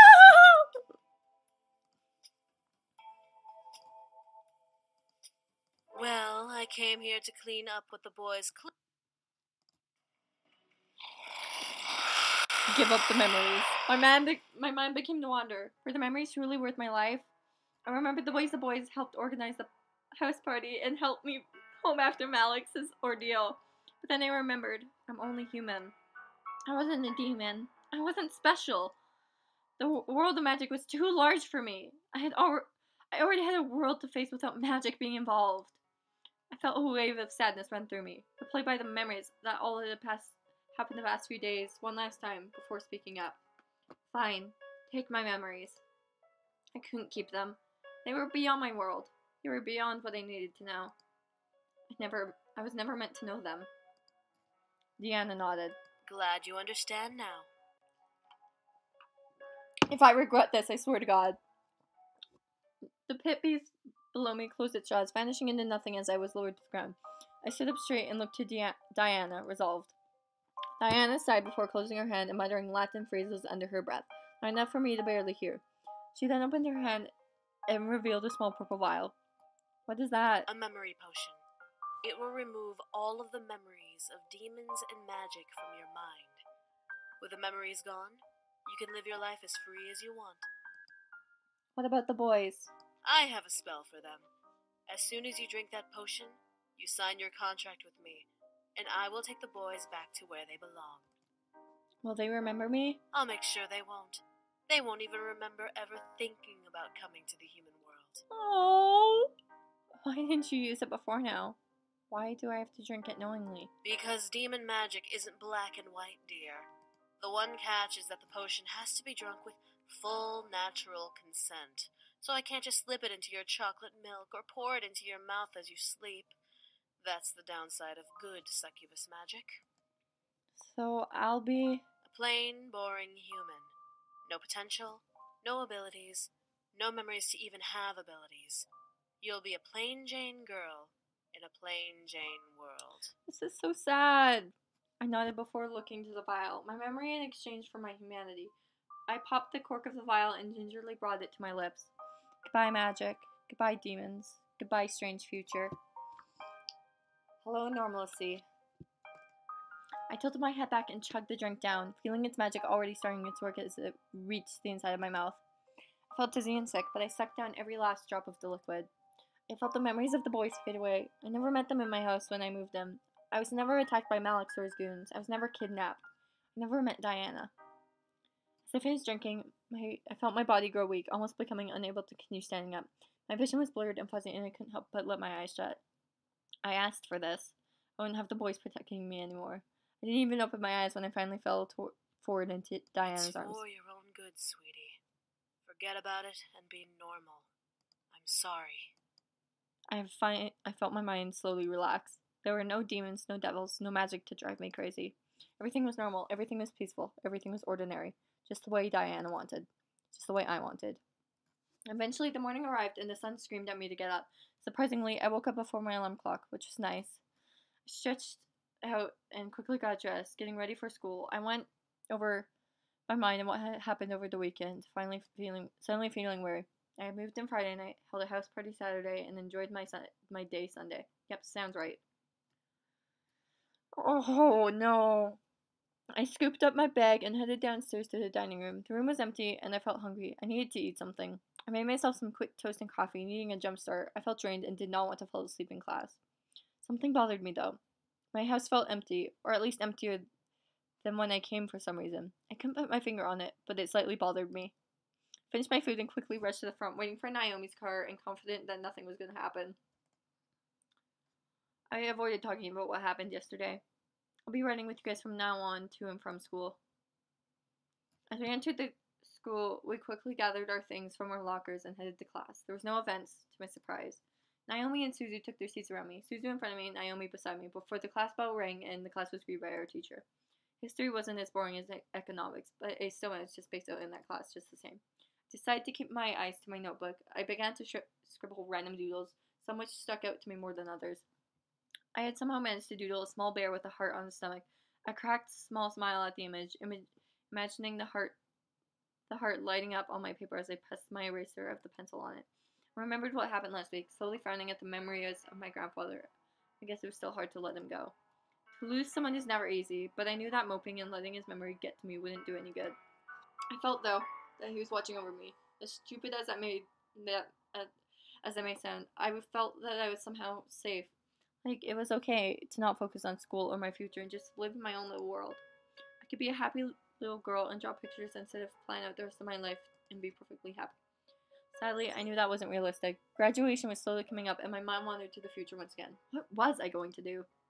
It was hard to think about. At this rate, I just wanted to wing it. No decisions had been made ahead of time in my little world. No disappointments would come out of whatever I decided to do in my little world. Hell, maybe I could have found a perfect magical love in my little world, and life would turn out like a dream. It was sad to think that my world wasn't real, yet my heart still wished that it was. I gently squeezed and tried my chest, almost convincing me that magic could be real. My mind knew better. This is so sad. I let a small sigh, letting my little world hide away in my thoughts as the class bell rang. Naomi and Susie smiled at me, making me feel a little bit better. At least I still had my friends. I quickly gathered my things and left to my next class. My life became a blur. I was once again surrounded by people moving faster than myself as I walked through my life in slow motion. I felt that I could stop and the world would continue moving in high speed. Memories of a childhood haunted me throughout the day, throughout the week, through the month.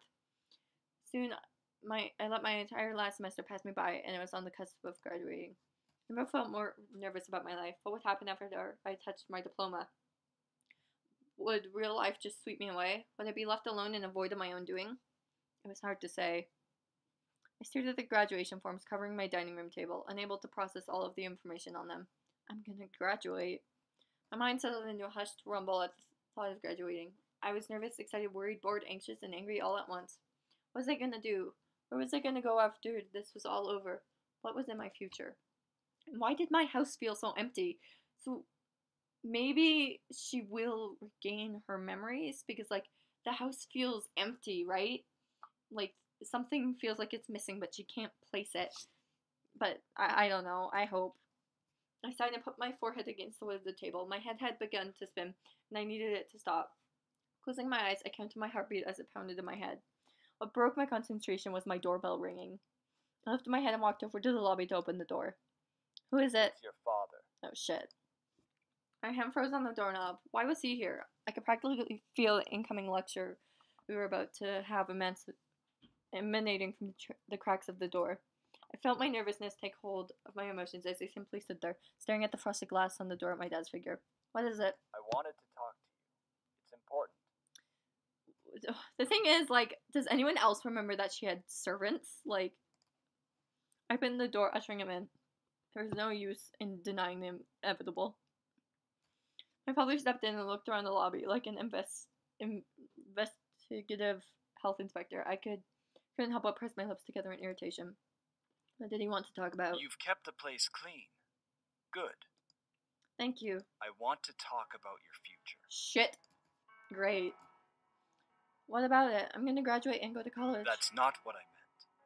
I meant about you being part of Anderson Family Toys. I stared. Was he serious right now? Did he want to add another stress point in my life? I felt myself glare of irritation with the topic. What about it? Do you want to be part of the company? He wasn't seriously asking this. Was I getting an option? This had to be a test. This couldn't be real. You said I was to be... I said, do you want to be part of the company? I felt my mind go blank. Did I want to be part of the company? If this chance was real, this was my one chance to do what I wanted without expectation over my head. I wanted to be free. I wanted to fly high and find my own path of life. If that was really a future with the company, I would be taken there on my own choice, not on the command of my father. If my future took me far away, then I wanted a chance to go. No, I don't. May I ask why? I want to choose my own future. I want to be stuck to expectation. I felt my mind began to fill with the ideas of future, dreams, and goals that I could possibly fulfill with a new freedom. I want to decide what to do with my life. If it's with Anderson Family Toys, then I want my heart to bring me there. My heart tensed in fear. Was he going to scold me? Was he going to be happy? What was he going to do? His sigh almost frightened me to death. You should do what makes you happy. What? Did he really? Dad? I'll admit, I've been harsh on you. I thought that me pushing you would make you confident to take the family company. With you being in this place, though, I was worried that you'd turn out as curious as your grandfather. Then why did you send me here? Because I wanted to see what you would do if you weren't constantly under my influence. My dad placed a hand on my head and rubbed it gently as I stared up in confusion Looking at him. at you now, I see a grown woman, ready to take on the world. I deeply regret not being the dad I was supposed to be. Suddenly, I felt my dad pull me into an embrace, burying his head in my shoulder. I stared wide-eyed over his shoulder, unable to take in what was happening. Was he hugging me for real? Was he seriously in regret? I should have let you be a kid a little while longer. Now that you're grown up, I can't guide you anymore. I began to shake. This was real. This had to be. This was too emotional to be a dream. I gripped onto my dad, making sure my senses weren't lying to me. I'm sorry. I'm so sorry. My dad pulled back slightly and gently moved his hand on my hair from my face, smiling at me. I love you, sweetie. Oh. And then I broke. The world was able to freeze completely as I held onto my dad and cried into his shoulder. I let my mind completely empty and fill itself with memories of Dad and me. He used to be kind. He used to care. Something that Dad away from me was now. He was back. I could feel his love for me as he held me close and let me cry in his shoulders. He finally said, "I love you, Daddy." My baby girl. I'm so proud of you. I leaned completely into my dad's embrace as he supported me to stand. I felt like a little girl again, and it was both pathetic and blissful. I didn't care. I was with my dad. My dad gently pulled away and kissed my forehead, letting me hiccup with a small smile. No matter how old you are, you'll always be my little girl. I may have screwed up your childhood, but let me make it up to you in the future. I nodded, wiping my eyes. I could finally have a dad who didn't see me as an investment, but saw me as a daughter. My heart was jumping in my chest, and my jumping in my chest in joy while my mind filled with happy thoughts. I feel like I could do anything now. My dad rustled my hair a bit before stepping away from me. Now, I have to take your mom out to dinner. It's been a while since we've gone out, but I think it's time to apologize to her as well. For what? For being a burden she had to carry. She's always supported you from the sidelines, but I didn't let her completely be a wife and mother. It's time to make her happy now. My dad and I smiled at each other. We understood each other now, and I was happy beyond words. My dad left my house, but not completely alone. I knew that he would support me now with whatever I wanted to do. I smiled and held my hands to my chest, feeling my heart pulse. I'll be okay. Yes, you will be. Diana! I quickly turned to the voice to see a woman dressed in a black and gold dress smiling at me. So she appeared out of thin air and went into defense mode. Who are you? Relax, relax. I'm just passing by. What do you mean? How did you get in here? You don't need to know that. I only came here to pick up a little something, and then I'll be gone. What are you? The snap of the woman's fingers, I suddenly felt myself get warm. This feeling was familiar, but I couldn't pinpoint how. What was she doing to me? I watched as the woman walked to me and gently lifted my chin to look at my face with a smile. A kiss for the road, sweetie.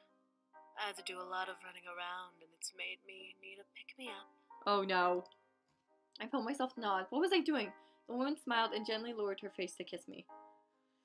I felt like melting into the kiss, but I knew deep inside that this was beyond wrong. How was she doing this? Why was she doing this? I felt my strength and energy drain from the kiss, and I soon felt my legs slightly wobble in weakness. The woman pulled away and placed a small purple vial in my hand. Drink up, sweetie. You need it. I nodded and opened the vial before pouring its contents into my mouth. It was sweet, like fruit, but it wasn't overpowering, and I felt my energy return to my body, the last drop that dripped onto my tongue. A gift from me, as a thank you for giving me the strength to finally take what is mine. What is yours? The woman smiled before nodding to me and walking around me to the door. As she opened it and took a step out, she looked back at me. Praetorium poscunt, corrige argurium, delir memoria, liberaret I am. As she closed the door behind her, I suddenly felt my mind go back to being happy. What had just happened? All right, my dad had just left. I felt more confident than ever and knew that I could take on anything. I was really hoping that was gonna return my memories. I rushed over to the dining room and looked over the graduation papers with a small smirk. I should save because I don't want to Oops, 2. I can do this. Eventually, my graduation came along. I walked across the school stage and took a hold of my diploma with grace. The rest of the story could almost be passed over. I graduated from school as one of the top 10 students in my class. My family was proud. But what of my future? Well, that was free for me to decide now. No longer would I have a future scaring me into a corner. I could choose my own life. I could choose my life on my own. That being said, I was so scared of where the future was going to take me. What did I want to do? Did I want to help build the family company? Did I want to venture off on my own? Whatever I was going to do, I was going to do it with a smile on my face. I was happy, and nothing could shake me down from that happiness.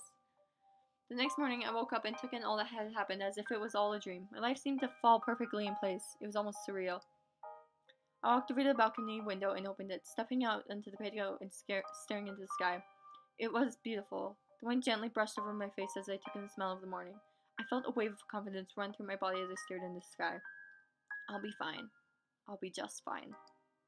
I was confident that I could do anything now. My life was in my hands, and I was strong enough to carry it. I was alone for now, yes, but eventually I knew that I would be happy at the end of my journey. I still had 100 battles to face, 1,000 memories to make, 1,000,000 stories to write. This was just one of those stories. And that was my happily ever after. And my freedom. Oh my god. You know what? I'm gonna make a new game. Because...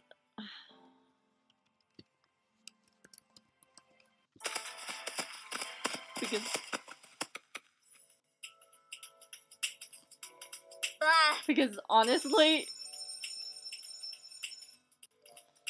I just can't.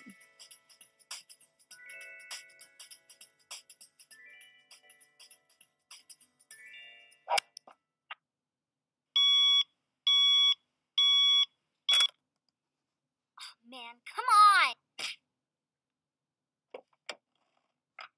Leave it alone. There is no use talking to him about this. It would be like reopening a wound or reapplying a bruise. I sighed. He gave me a sidelong glance of curiosity, but I didn't pursue it further. Typical.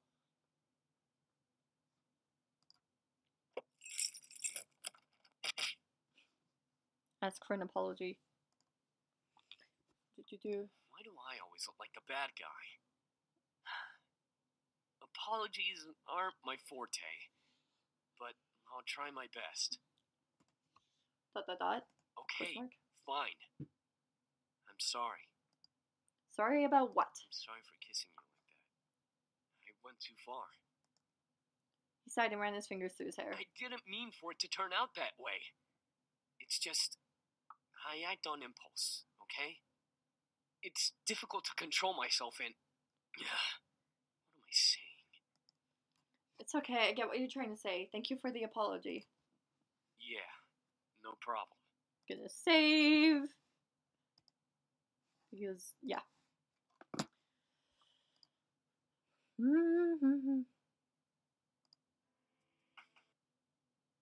Be calm.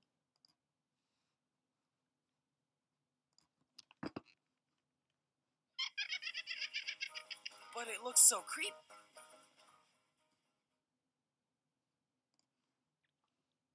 Very well. Here's your seat, then. Let me get you. Be cool.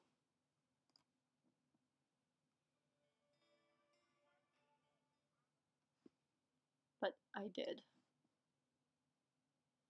I really smiled before I took some food for myself. There was one piece of food that intrigued me and was barely touched by the boys. It looked like green pasta with shrimp all over it. Huh? What's this? That, miss, is a shrimp pesto dish. Pastas are my specialty, so I'm positive you'll enjoy it. I twirled some around my fork and tried it. I could feel my senses open as my taste buds practically melted in delight at the taste. It was creamy and savory, almost impossible to describe. This is amazing. I'm glad you like it. At least someone here in the room has taste. Matthew and Sam both glared at James before they continued to eat. I couldn't help but smile at the brotherly quarrel before eating the rest of the pasta on my plate. James seemed to really hold high standards for his brothers, so it wasn't my place to question why.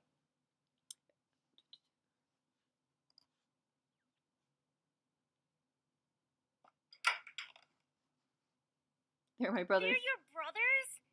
Since when did you have brothers? It's no use. There's no time to lie to them. I felt helpless.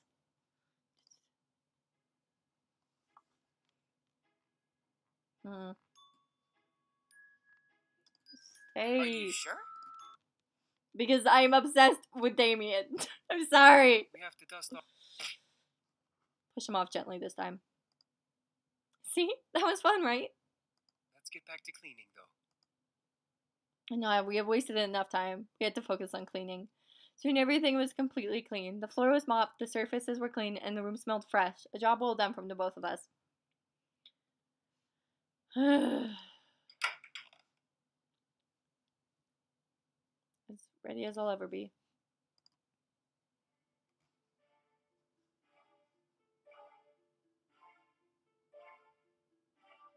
I'm so sorry about your grandfather passing. Do you have college plans? Yeah, they don't let you, like...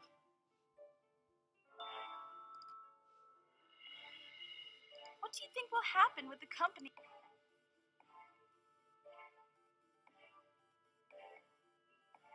What do you think of the...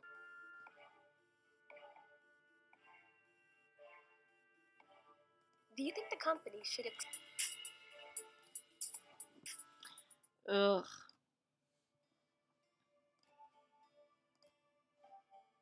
You're welcome. Praise.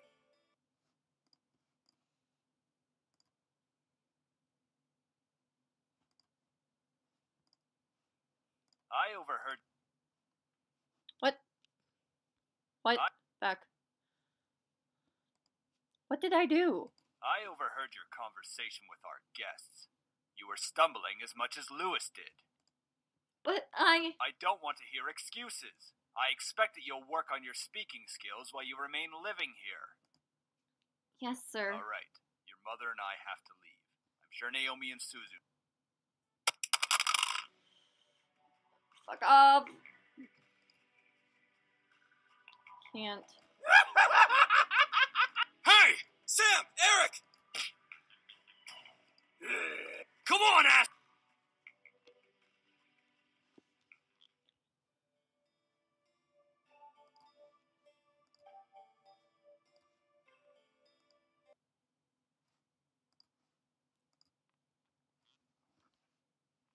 Pizza.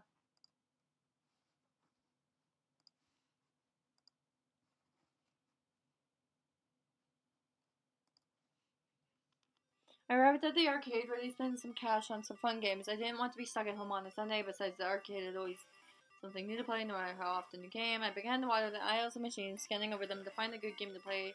I played a lot of the games already with Suzu, so it was just a matter of finding a good one. What finally caught my attention was a crowd of people surrounding a group of machines. I got closer and peeked through the crowd to see Suzu sitting in a racing game versus two other players who were on the same machine behind Suzu's. From the looks of it, Suzu was losing, and that was causing her angered face. You're going down! Kiss my Italian ass! I swallowed a giggle, watching as Suzu remained playful and distressed. She was adorable but feisty, truly a spicy Italian. I observed Suzu finally caught up with her opponents and passed them What with the? ease. Hurry it up! Later, losers! The crowd began to cheer, watching Suzu beat out the guys and slide into first place. As the lights and sounds began to blare in celebration, the two jerks left the machine and the Huffet and Suzu stood Good up. game, everyone! Slowly, the crowd began to disperse, leaving me standing there to applaud for Suzu alone. Suzu smiled as she finally saw me, walking over to me. What brings you here? I didn't want to be stuck at home, so I came here. I needed to have some fun after yesterday. Yeah, man, I get you. Yesterday was full of tightwad business guys, and me and Naomi were pretty uncomfortable, too. Really? I'm so sorry about that. Suzu laughed and waved her hands in dismissal of it. She then leaned against the racing game and put her hands in her pockets. So what do you plan on doing here? I just wanted to have some alone time and play some games. Let's play a game together. Really? What game do you think you could beat me at? I think we can do some major damage and beat our high scores in robot extermination. Suzu grinned from ear to ear, nodding before taking my hand and heading over to the machine in question. It was cute to see Suzu like this. She was always the adventurous type, and I loved that side of her beyond anything. I guess that's what kept our friendship strong for so long.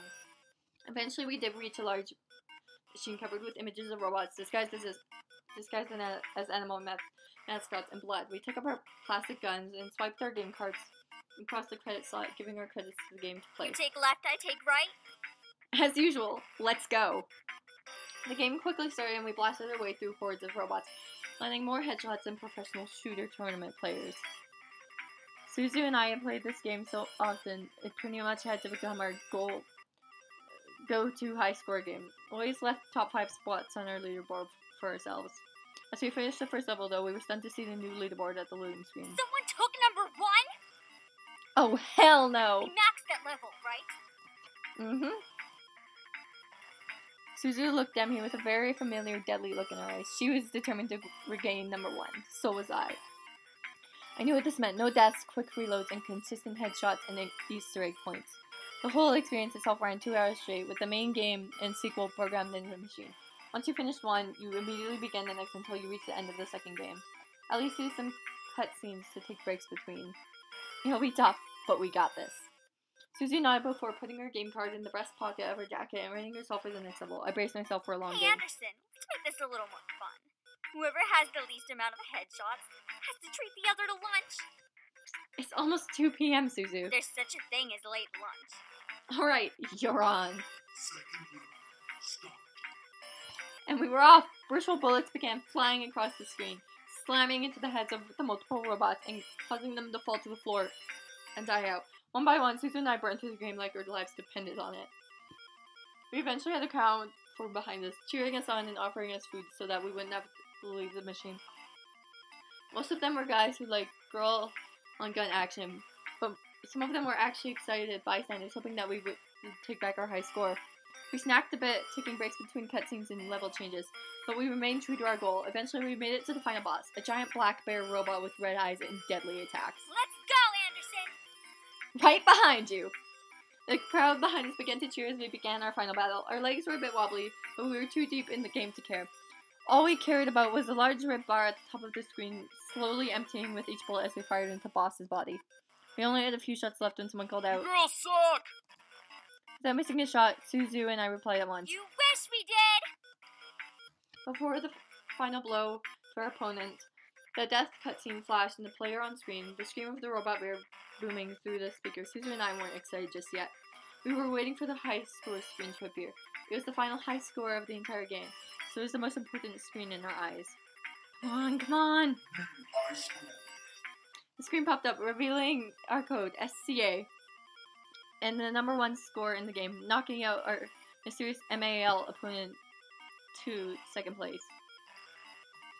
The crowd behind us went ballistic as Suzu and I hugged each other tightly in joy. It was like stepping over a major milestone, despite only having been in an arcade game. We did it! Woohoo! The second stat screen came up, separating Suzu and I from our hug of delight. In matters of accuracy, I was better. However, Suzu had more skills and headshots, making her the winner for a little bit. Booyah! Free lunch! Alright, where to, boss? I just want some drive-thru food. I've been eating way too many home-cooked meals, man. I need at least one unhealthy meal. That's me in a nutshell. Suzu's family was indeed an Italian family, but they were very self-conscious about their food. They were quite possibly the healthiest family I knew. Suzu and I left the arcade, occasionally stopping to be given praise or to be asked a question about their gaming skills. We eventually headed out to the parking lot where a decently used Jade motorcycle sat with chains around its wheel.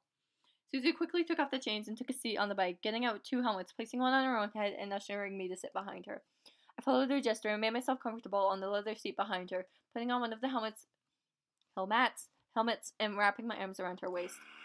I had ridden on her motorcycle before, so this was nothing new to us. Suzu revved the engine and quickly sped out of the lot, driving into the streets towards a fast food joint. Paradise Parlor sound good? I'd love some Paradise Nuggets and cheese fries. Yeah, sounds good. We went through the drive-thru and ordered meals for ourselves before heading home. Suzu parked at the front watching me dismount from her bike. Thanks for late lunch. It might as well be dinner now. Suzu and I laughed. It was funny how time flew by. Let's stick around and eat together anytime. See you. I waved at Suzu as she quickly headed out of the gates and back home. I smiled as I watched her go before heading back inside. Suzu stuck around in my mind for a little longer than I expected, but I couldn't help but smile.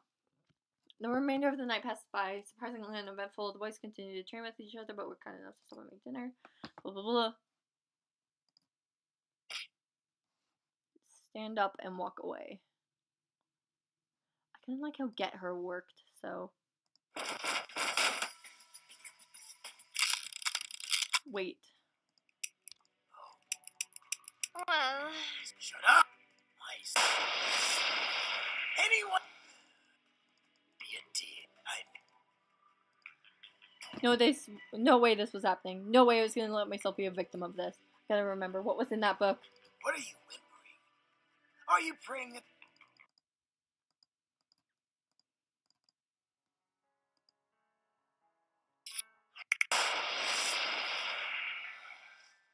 Oh god.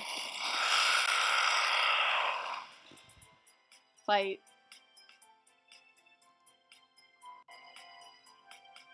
You still wish to fight? I've had enough of this. I'm gonna die. What? What? What was I gonna do? Fight. I began to pull the hold on me roughly. My mind was fighting, but my body wasn't responding. You still wish to fight? Diana rubbed her temples before walking to me. I've had enough of this. All of a sudden, Diana grabbed my head, making my mind blank out. I felt large waves of energy zip from my body and mind at her touch, but it intensified as Diana placed her lips on mine. I didn't kiss back. I didn't fight. I couldn't do anything. I could only stare as she drained my body of energy. My body began to go limp, and my mind grew insanely heavy. If I wasn't floating, I would surely be on the ground passed out. How was she able to pull this much energy without doing anything more than kissing me? I would never know. Soon my whole body felt numb, and I felt like an empty spirit floating in midair. Diana slightly frowned at the sight. Such a waste. Diana ran a hand over my hair, twirling strand around her finger. So long, sweetie. Ugh. Before I knew it, I was falling. She had let me go. I could only close my eyes. I didn't even feel a thing. Ugh. I'm hating this game right now. Because I like... Ugh. I want an ending where I'm like with one of them. I thought that's what it's supposed to be. It's making me mad. But it looks so creepy. I hate this so much. I don't even know if you guys are even there anymore. I don't even know if my stream is still going.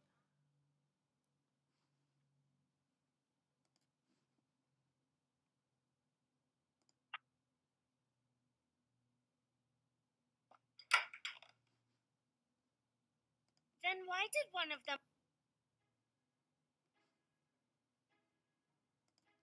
Are you sure?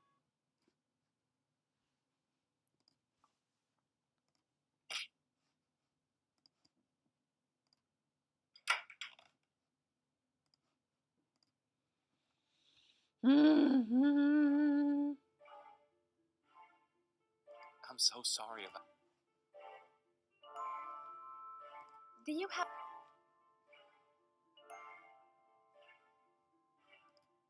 What do you think will happen? What do you think?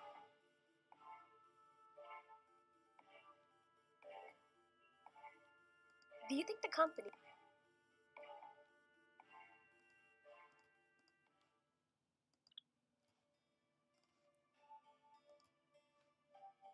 You're welcome.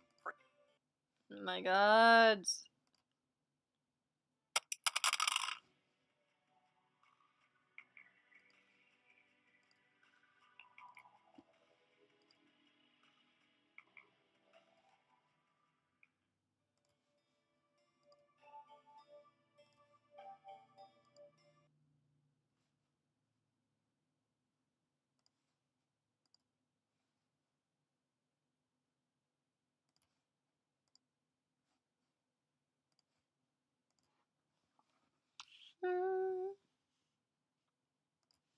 Honestly, I like the encounter at the arcade the best.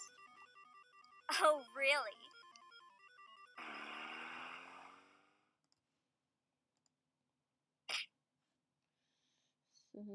Get her.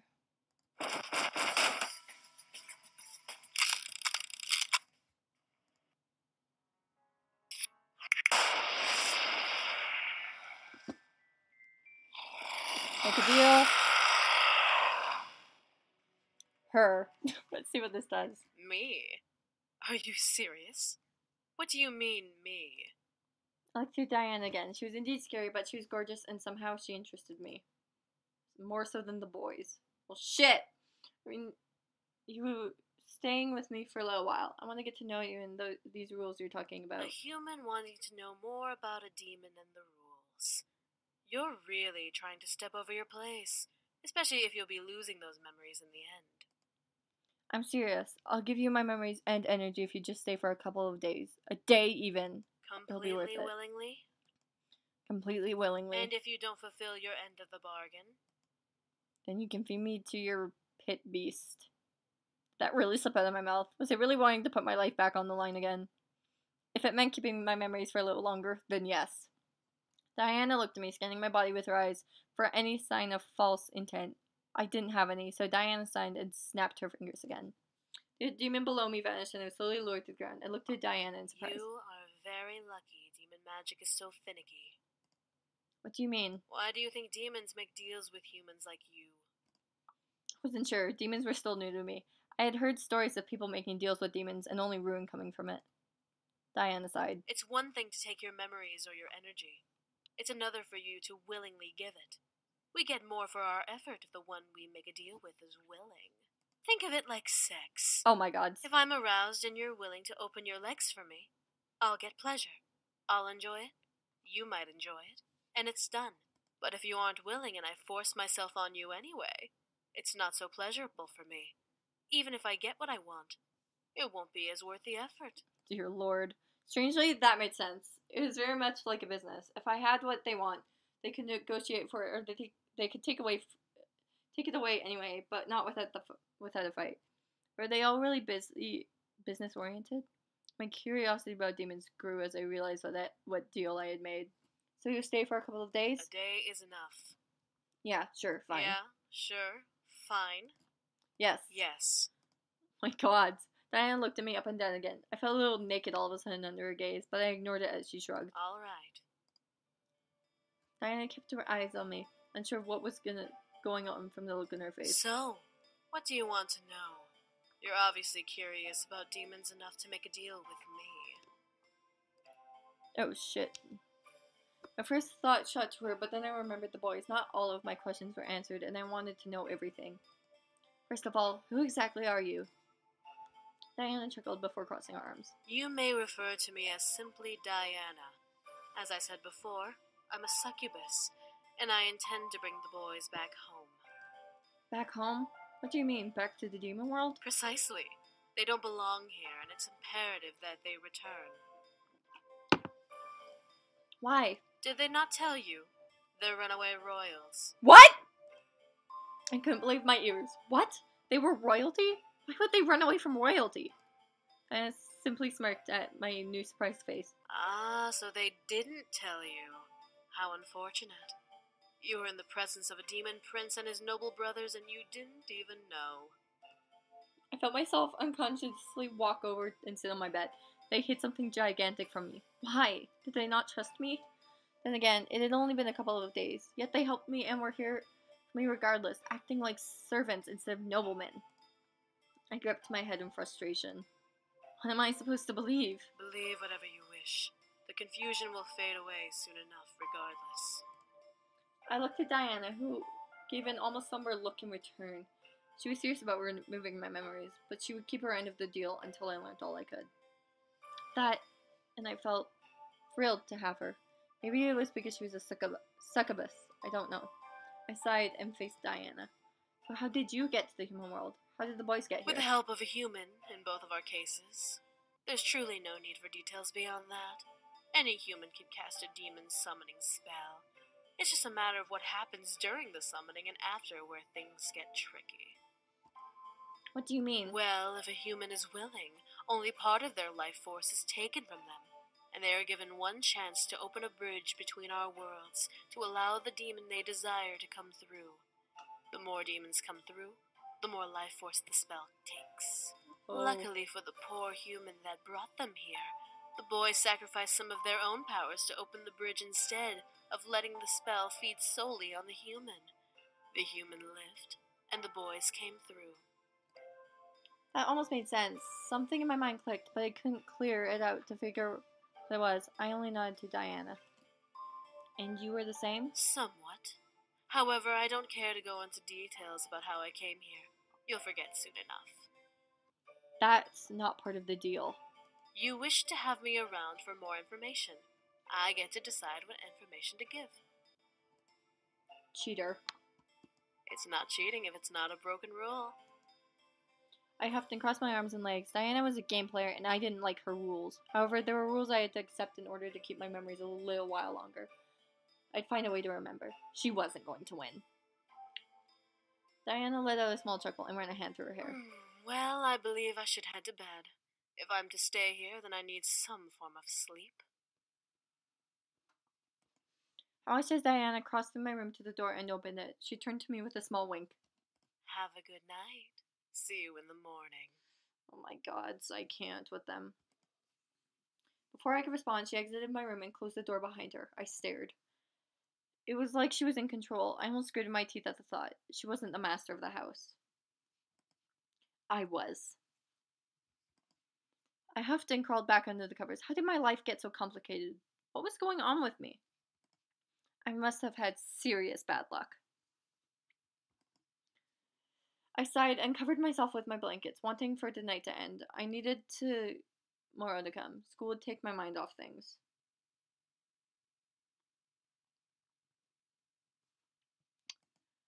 If school actually happened, anyways. I woke that morning minutes before my alarm. I felt slightly groggy, but didn't exactly feel bad. It was more of a physical exhaustion with a mind ready to take on the day. I stretched and quickly changed into my clothes before heading downstairs with my bag. As I reached the lobby, I stopped and sniffed the sudden new smell in the air. Breakfast? I continued my way to the dining room to see Diana laying out a plate covered with sliced fruit. On the table there were delicious smelling eggs, toast, bacon, ham, veggies, and juice. I felt my mouth salivate. Oh my god, I can't. But then I remembered it was Diana serving breakfast, and I shook my head. What are you doing? Ah, you're up. Come. Breakfast. I didn't know what you liked, so I made everything I knew humans ate for this time of day. As I walked over and scanned the table before giggling, Diana raised an eyebrow at me. And what is so funny? You didn't make everything breakfast related. You forgot a couple things. Like what? Coffee, pancakes, waffles. Diana looked almost insulted before looking to me at the table, recounting the plates. I laughed harder, making her glare at me. I haven't been in the human world long enough to know everything, alright? Unlike the boys, I know little to nothing about what you humans eat in your homes. At the mention of boys, I suddenly remembered them. They treated me like part of their family, caring for me and making sure I was okay beyond anything else. They were servants to me, and I let them go. Although I was sad at the memory, little did I know Diana stared at me the entire time. I shook my head and looked at the table, getting an empty plate and filling it with what I wanted. Before sitting and eating, Diana remained standing, watching me. I felt almost naked under her gaze, so I looked over, pausing my eating. Aren't you gonna eat? I already ate. What did you eat? You really wish to know? Ew. No, I actually don't. I wasn't interested to know about something she had to ask the question for. I continued to eat, ignoring Diana's stare. For a human that is trading memories for information, you sure aren't interested in information when offered. It's your part to give me information, but it's my part to ask them. I'm not interested in that, so I won't ask.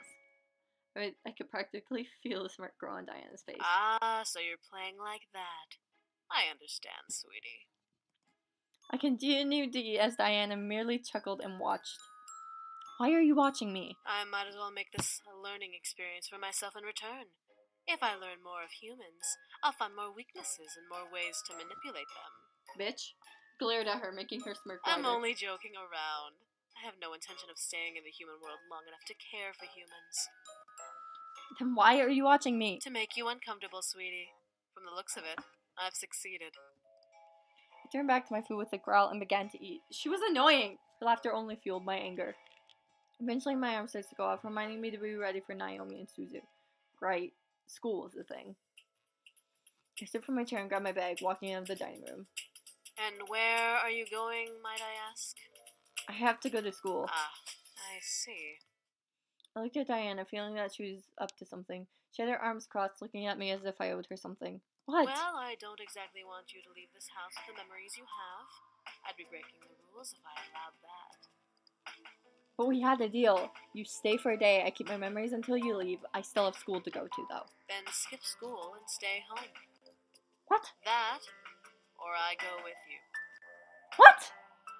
Diana was crazy. To suggest going to my school was practically signing a death wish.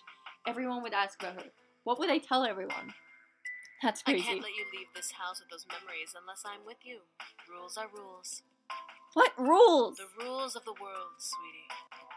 Rules of the world? What was she talking The about? rules applies to any magical being that lives in the human world. They were established on a day you humans might know as the birth date of Jesus Christ. Oh, great. Wait, so you mean that Christianity is legitimate? It's a story to some, a religious faith to others. I won't deny or prove a religion exists because that's a human matter. Magical beings, on the other hand, don't pay attention unless they're angels from the world of heaven. My curiosity was pecking at my mind like a frantic bird. I wanted to know more. Diana was giving me answers, and I wanted to ask more questions.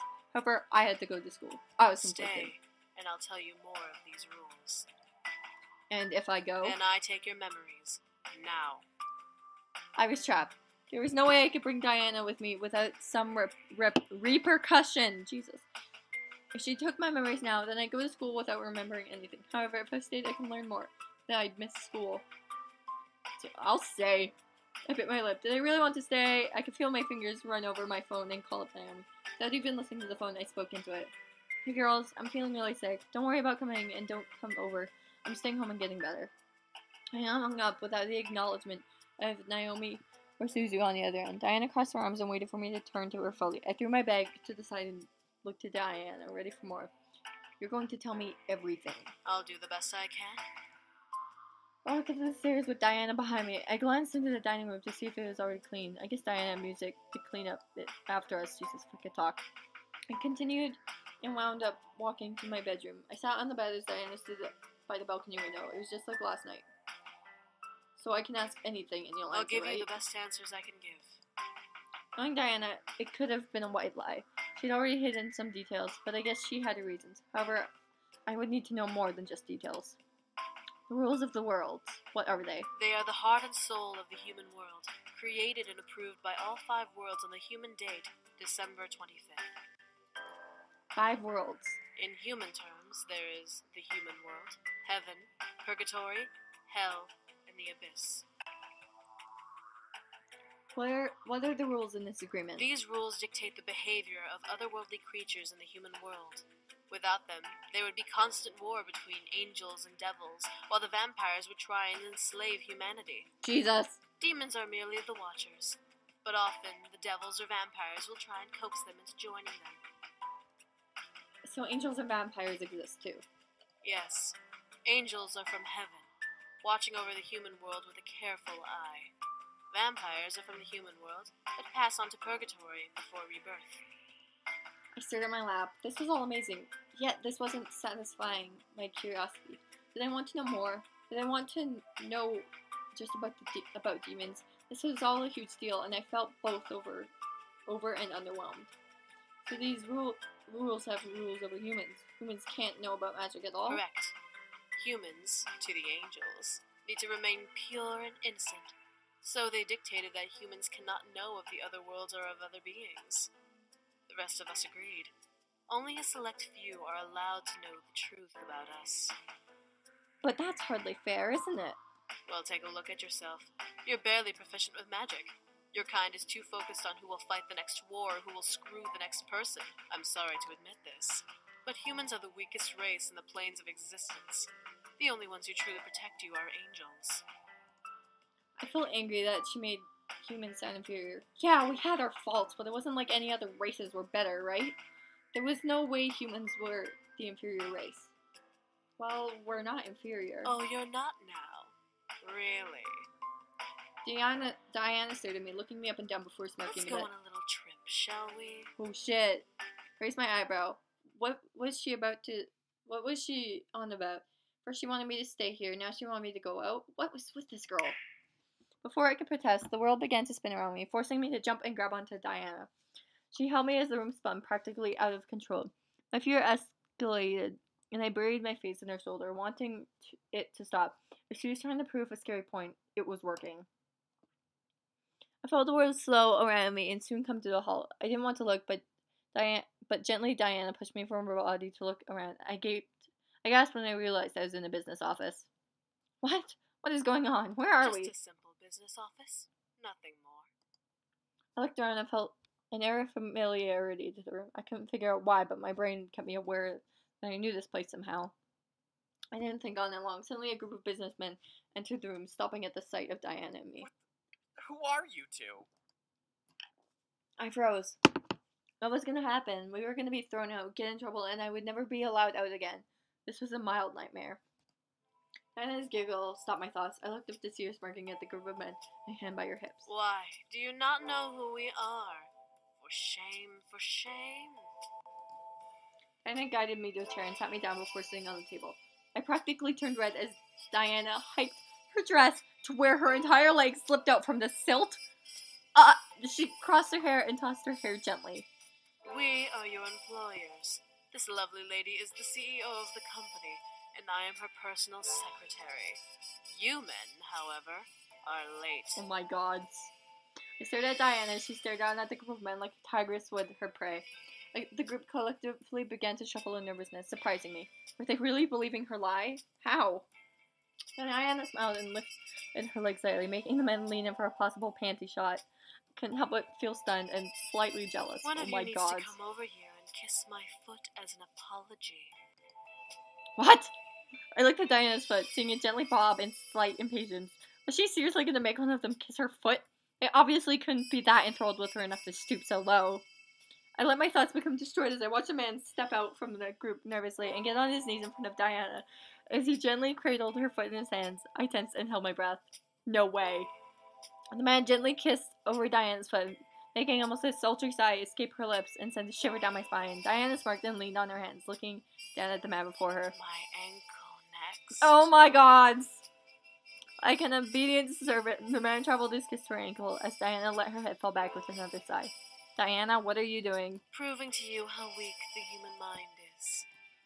Diana raised a hand above her head and snapped her fingers, causing the group of ogling men that remained straightened up like an army at attention. I felt myself tense and catch my breath in response, but I couldn't feel any power over me. Water, a massage, another kiss.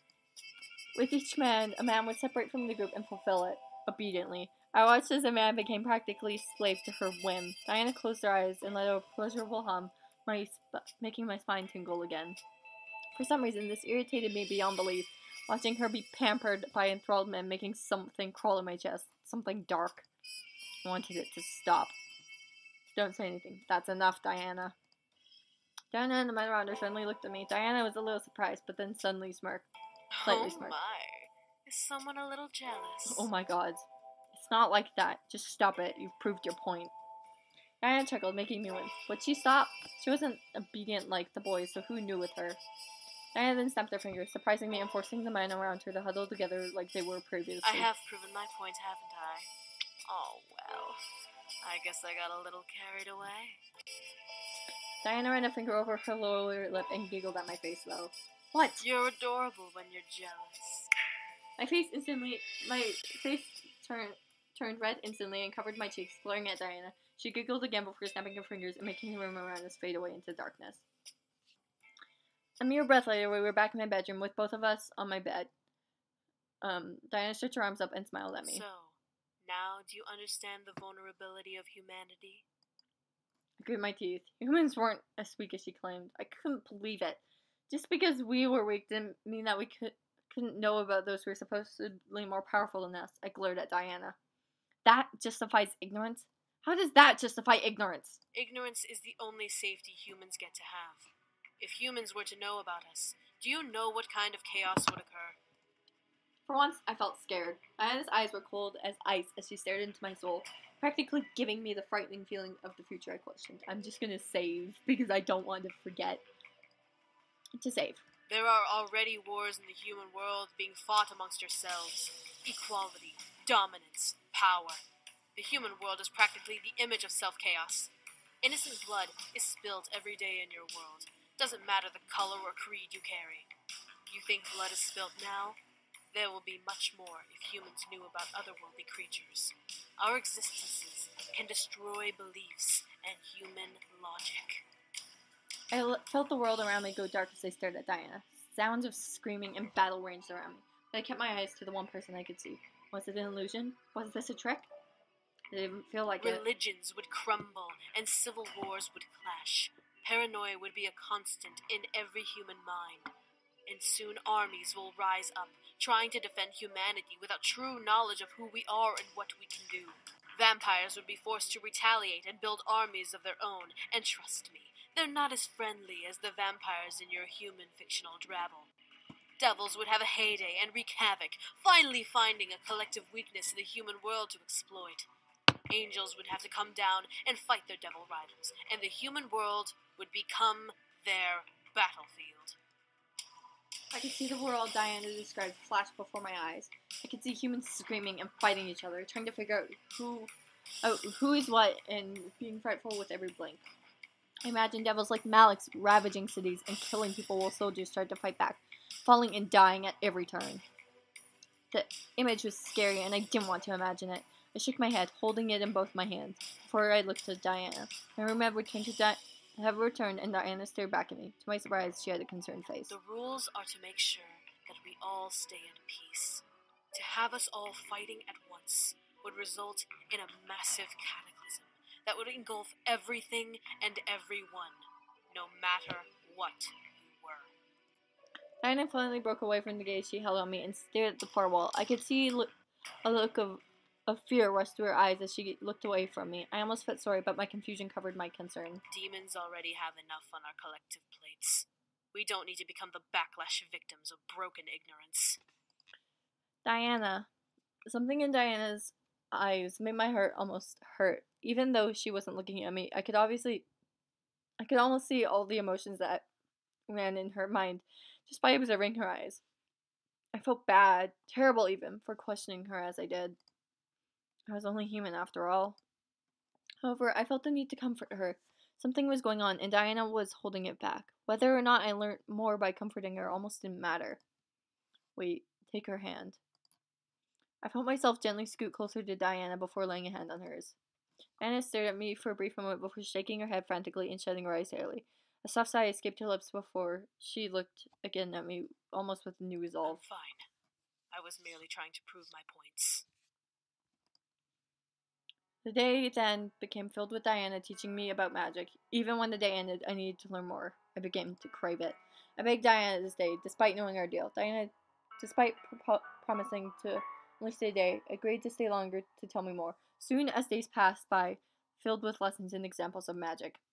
Knowing that I would be missed at school, Diana quickly took care of making sure I wasn't missed. Using a simple spell, as she called it, she created an illusion of me to go in my place. It was real to humans and acted just like me, but was like ghosts, demons. I kind of wished I would remember that spell. She told me of vampires, creatures that looked just like humans, who had an inner hierarchy. There were 4 types of vampires, but all of them were under oath by the rule of worlds not to hunt humans. It was strange, and it felt like a fictional novel, but Diana promised that vampires were not like the books. They had adapted to living with humans, creating a formula that allowed them to walk around during the day. They even had a blood bank as currency and made synthetic blood to quench their thirsts. They had real blood to drink, of course, but they got it either through hospital blood drives or black market means. It was surreal. Devils were as chaotic as Malix was, and they were still all under the command of the very powerful fallen angel and devil king, Satan. He, however, still had the heart of an angel, and he was simply sitting in hell and waiting for an opening back into the human world.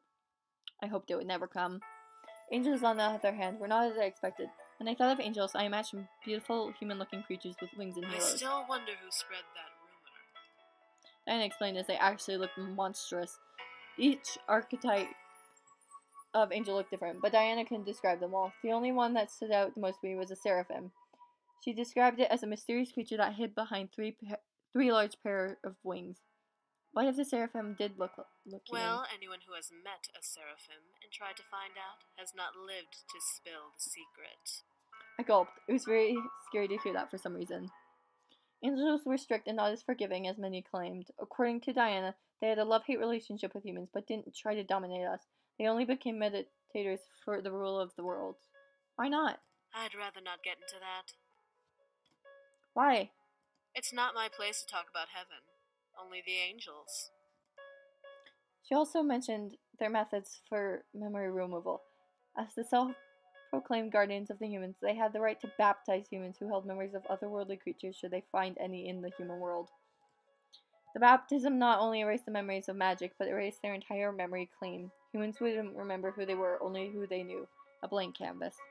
Demons, however, unlike the others, were passive creatures that could only truly care for their own world. They had their own lands, kingdoms, and lords living there. The most powerful demon in the Abyssal Plains was the Demon Lord. He was the incubi boy's father and was a ruthless man. He had conquered several kingdoms with a massive, indestructible army. Many demons died under his brutality, but when he did conquer, life for demons was like a human renaissance. Many feared that the land would be attacked. Many feared the land he would attack next. However, to everyone's surprise, the Demon Lord had tried to be peaceful with Diana's kingdom, as she was offered as a bride to one of his sons. Why would you accept that? I had no choice.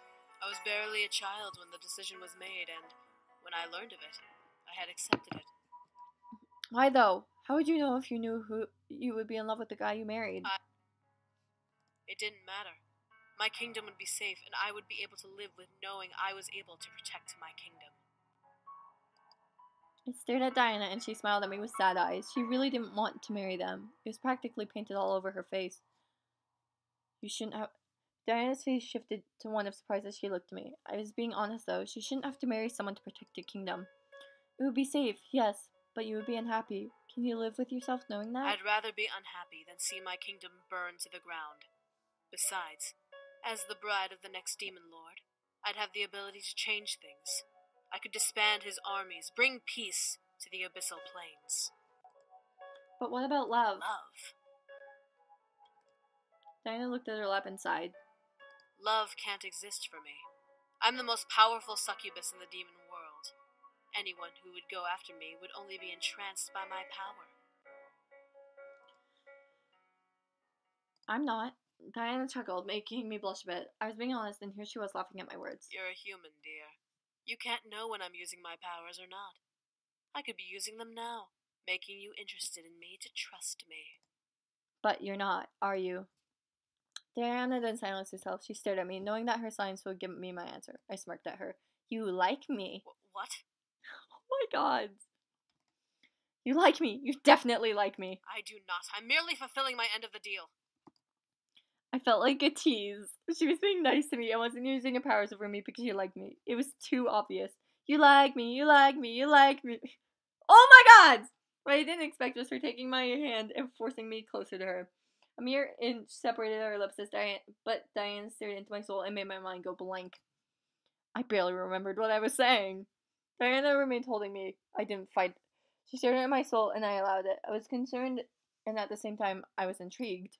Diana was indeed a beautiful woman. Seeing her up close made my face turn slightly red in embarrassment. Any moment she could lean in and kiss me, maybe even take my energy. However, she didn't. You are interesting for a human. She then released me and stared at me, watching as I stared back at her with a red face. Did I like her? I shook my head. No way, that was impossible. We were just in a business deal, nothing more. Is there anything else you wanted to know? I stared at her as I thought. Was there anything else I wanted to know? My memories were forfeit in the end, so everything was up for grabs. Yet I couldn't think of a single question to ask. Was that all I wished to know? No, there was something else I needed to know. I felt satisfied. No, that should be all. I understand. Diana stood just at the bottom of her dress before smiling at me. I barely noticed how much time had passed between us. It felt like forever, yet I enjoyed learning more. I felt bad that I had to lose my memories. However, that was the deal, and according to Diana, demons never go back on the word. Well, if you don't mind, there's one place I need to visit, and I'd rather visit it now than after I take your memories. I'll be gone from the area for quite a while, anyway. Huh? Where do you need to go? A cemetery. There's something I need to do there. It's boring, sadly, but I need to do it. You need to come with so I can watch you. Oh, shit. Why did she need to go to the cemetery? Did she have a human friend she needed to say goodbye to? Did you have to meet with another demon? Sure, let me... No need to get dressed up. It's just a brief visit. Diana snapped her fingers and the world melted into black. I stood and walked to be beside Diana and unsure of what was happening. Why wasn't the world spinning instead? Was the spinning a trick she did? I felt myself click my teeth in an irritation of thought. Soon the world grew back its color when we were standing in a field I somehow recognized. I looked down and regretted it. Oh no! At her feet was grandfather's gravestone. It was untouched and clean as when I last remembered seeing it. Why were we here? Here we are. Here? I stared at Diana as she muttered a small incantation under her breath. In her hands formed a small vase with purple lilac. She gently knelt down and placed them beside the grave. I had to pay my respects to this man. Why? Were you a friend of his?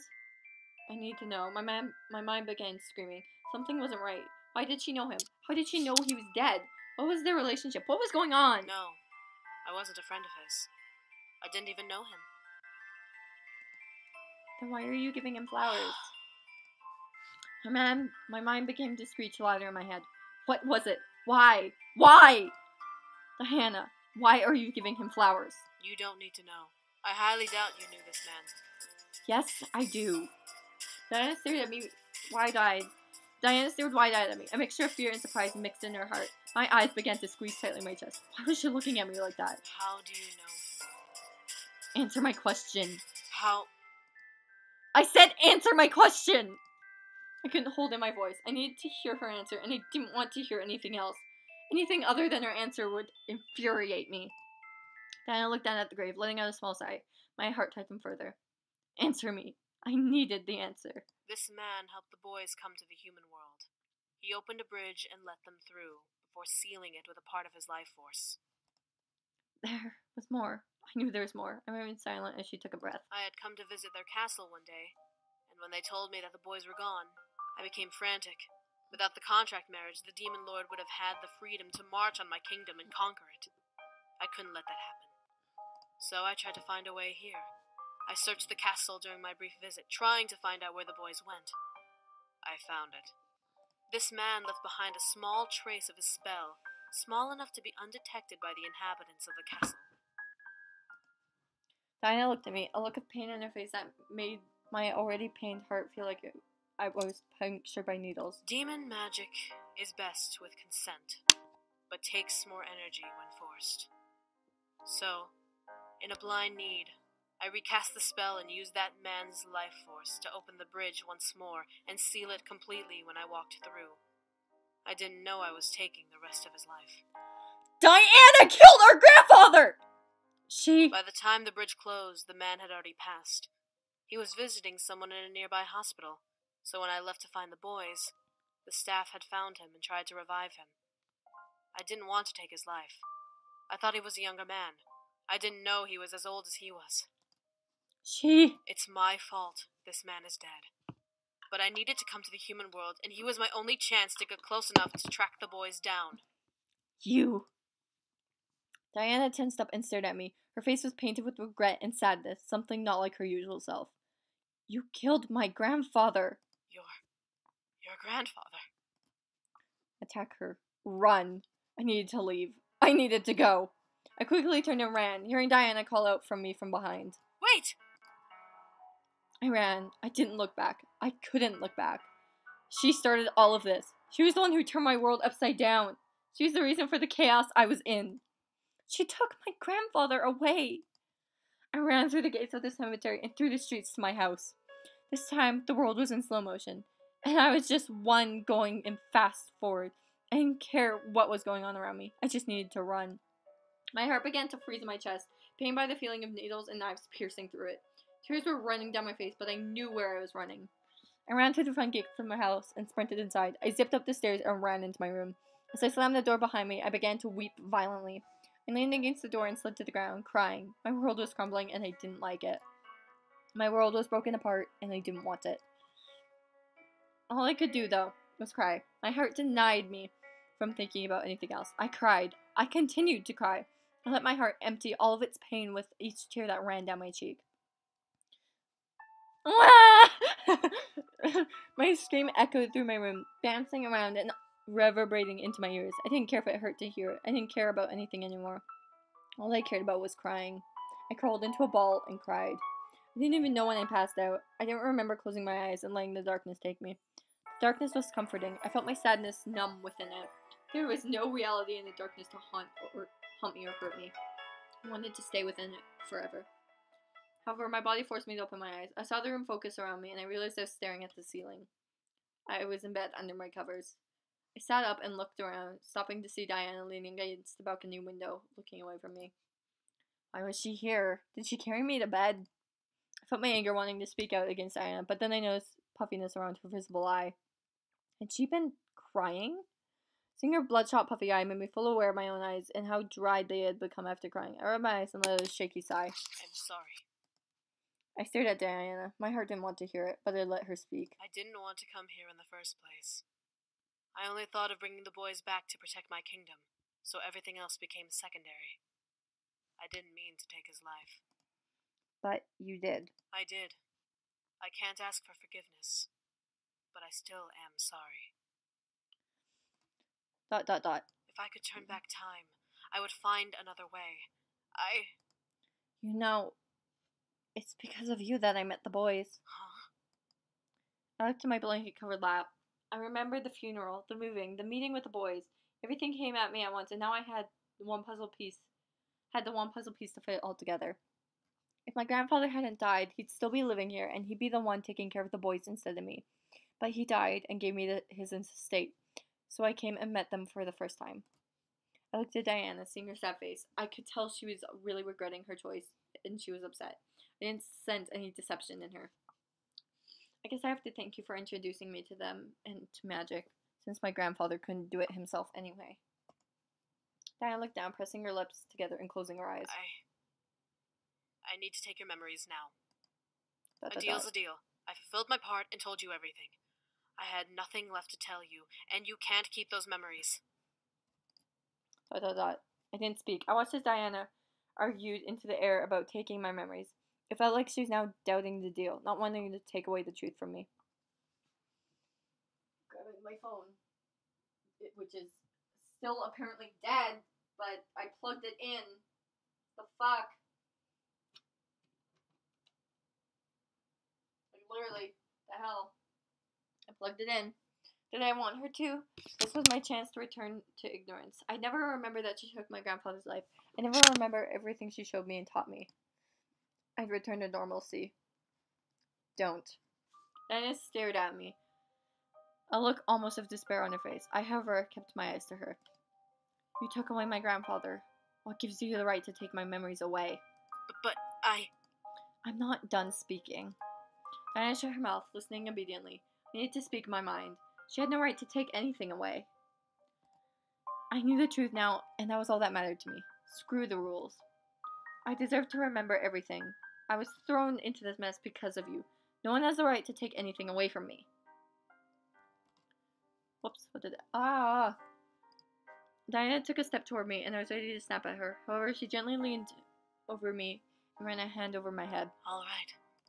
What? I won't take your memories. I stared up at her in shock. Was she serious? Diana smiled at me and stood back up. Saving, because this is, rather interesting. Diana smiled at me and stood back up. You're right. You deserve to know everything. It's the least I can do. I need to plug my phone in somewhere where it's actually gonna frickin' charge. Because I can't read the chat or anything, and it's not good.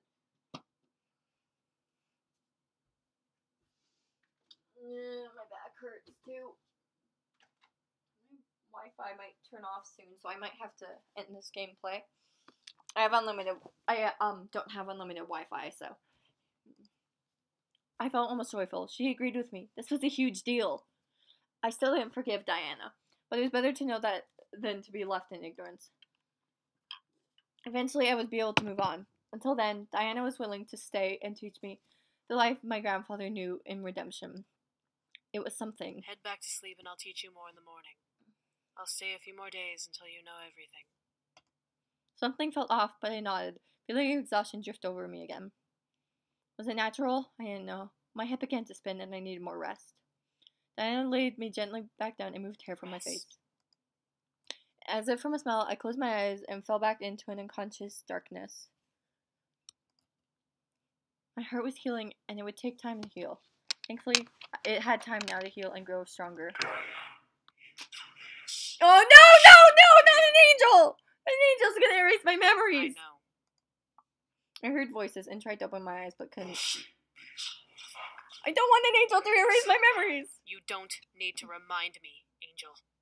I'm just doing my civil duty. An angel? What was an angel doing here? Why was Diana talking to it? Do what you need to do. I've already destroyed one life, and now I have to destroy another. All from my kingdom. Angel, do it now before I change my mind. I'm sorry. No! With a mere breath, my body suddenly became light as a feather, and I became numb. I felt my body float downwards into an empty black abyss, as if I was drowning in water. I never saw it coming. My mind became completely blank. I had no memories, no feelings, nothing. I became a blank canvas, a body without a soul. Pure, innocent, ignorant. No! No! Oh, I hate this game! I am so done with this right now! So done with that stupid game. I am pissed off. I've been getting, like, no happy endings, like, that I would want. I hate it. I hate it so much right now. Ugh. I am going to end the stream here because I can't do another round of this when I now know clearly that no ending that I want is gonna come from it, which, is terrible, and it makes me mad because I was really enjoying the game. I was hoping to get more shipping in, but I guess not. So, yeah, I'm gonna end this stream here. I hope whoever was watching enjoyed, and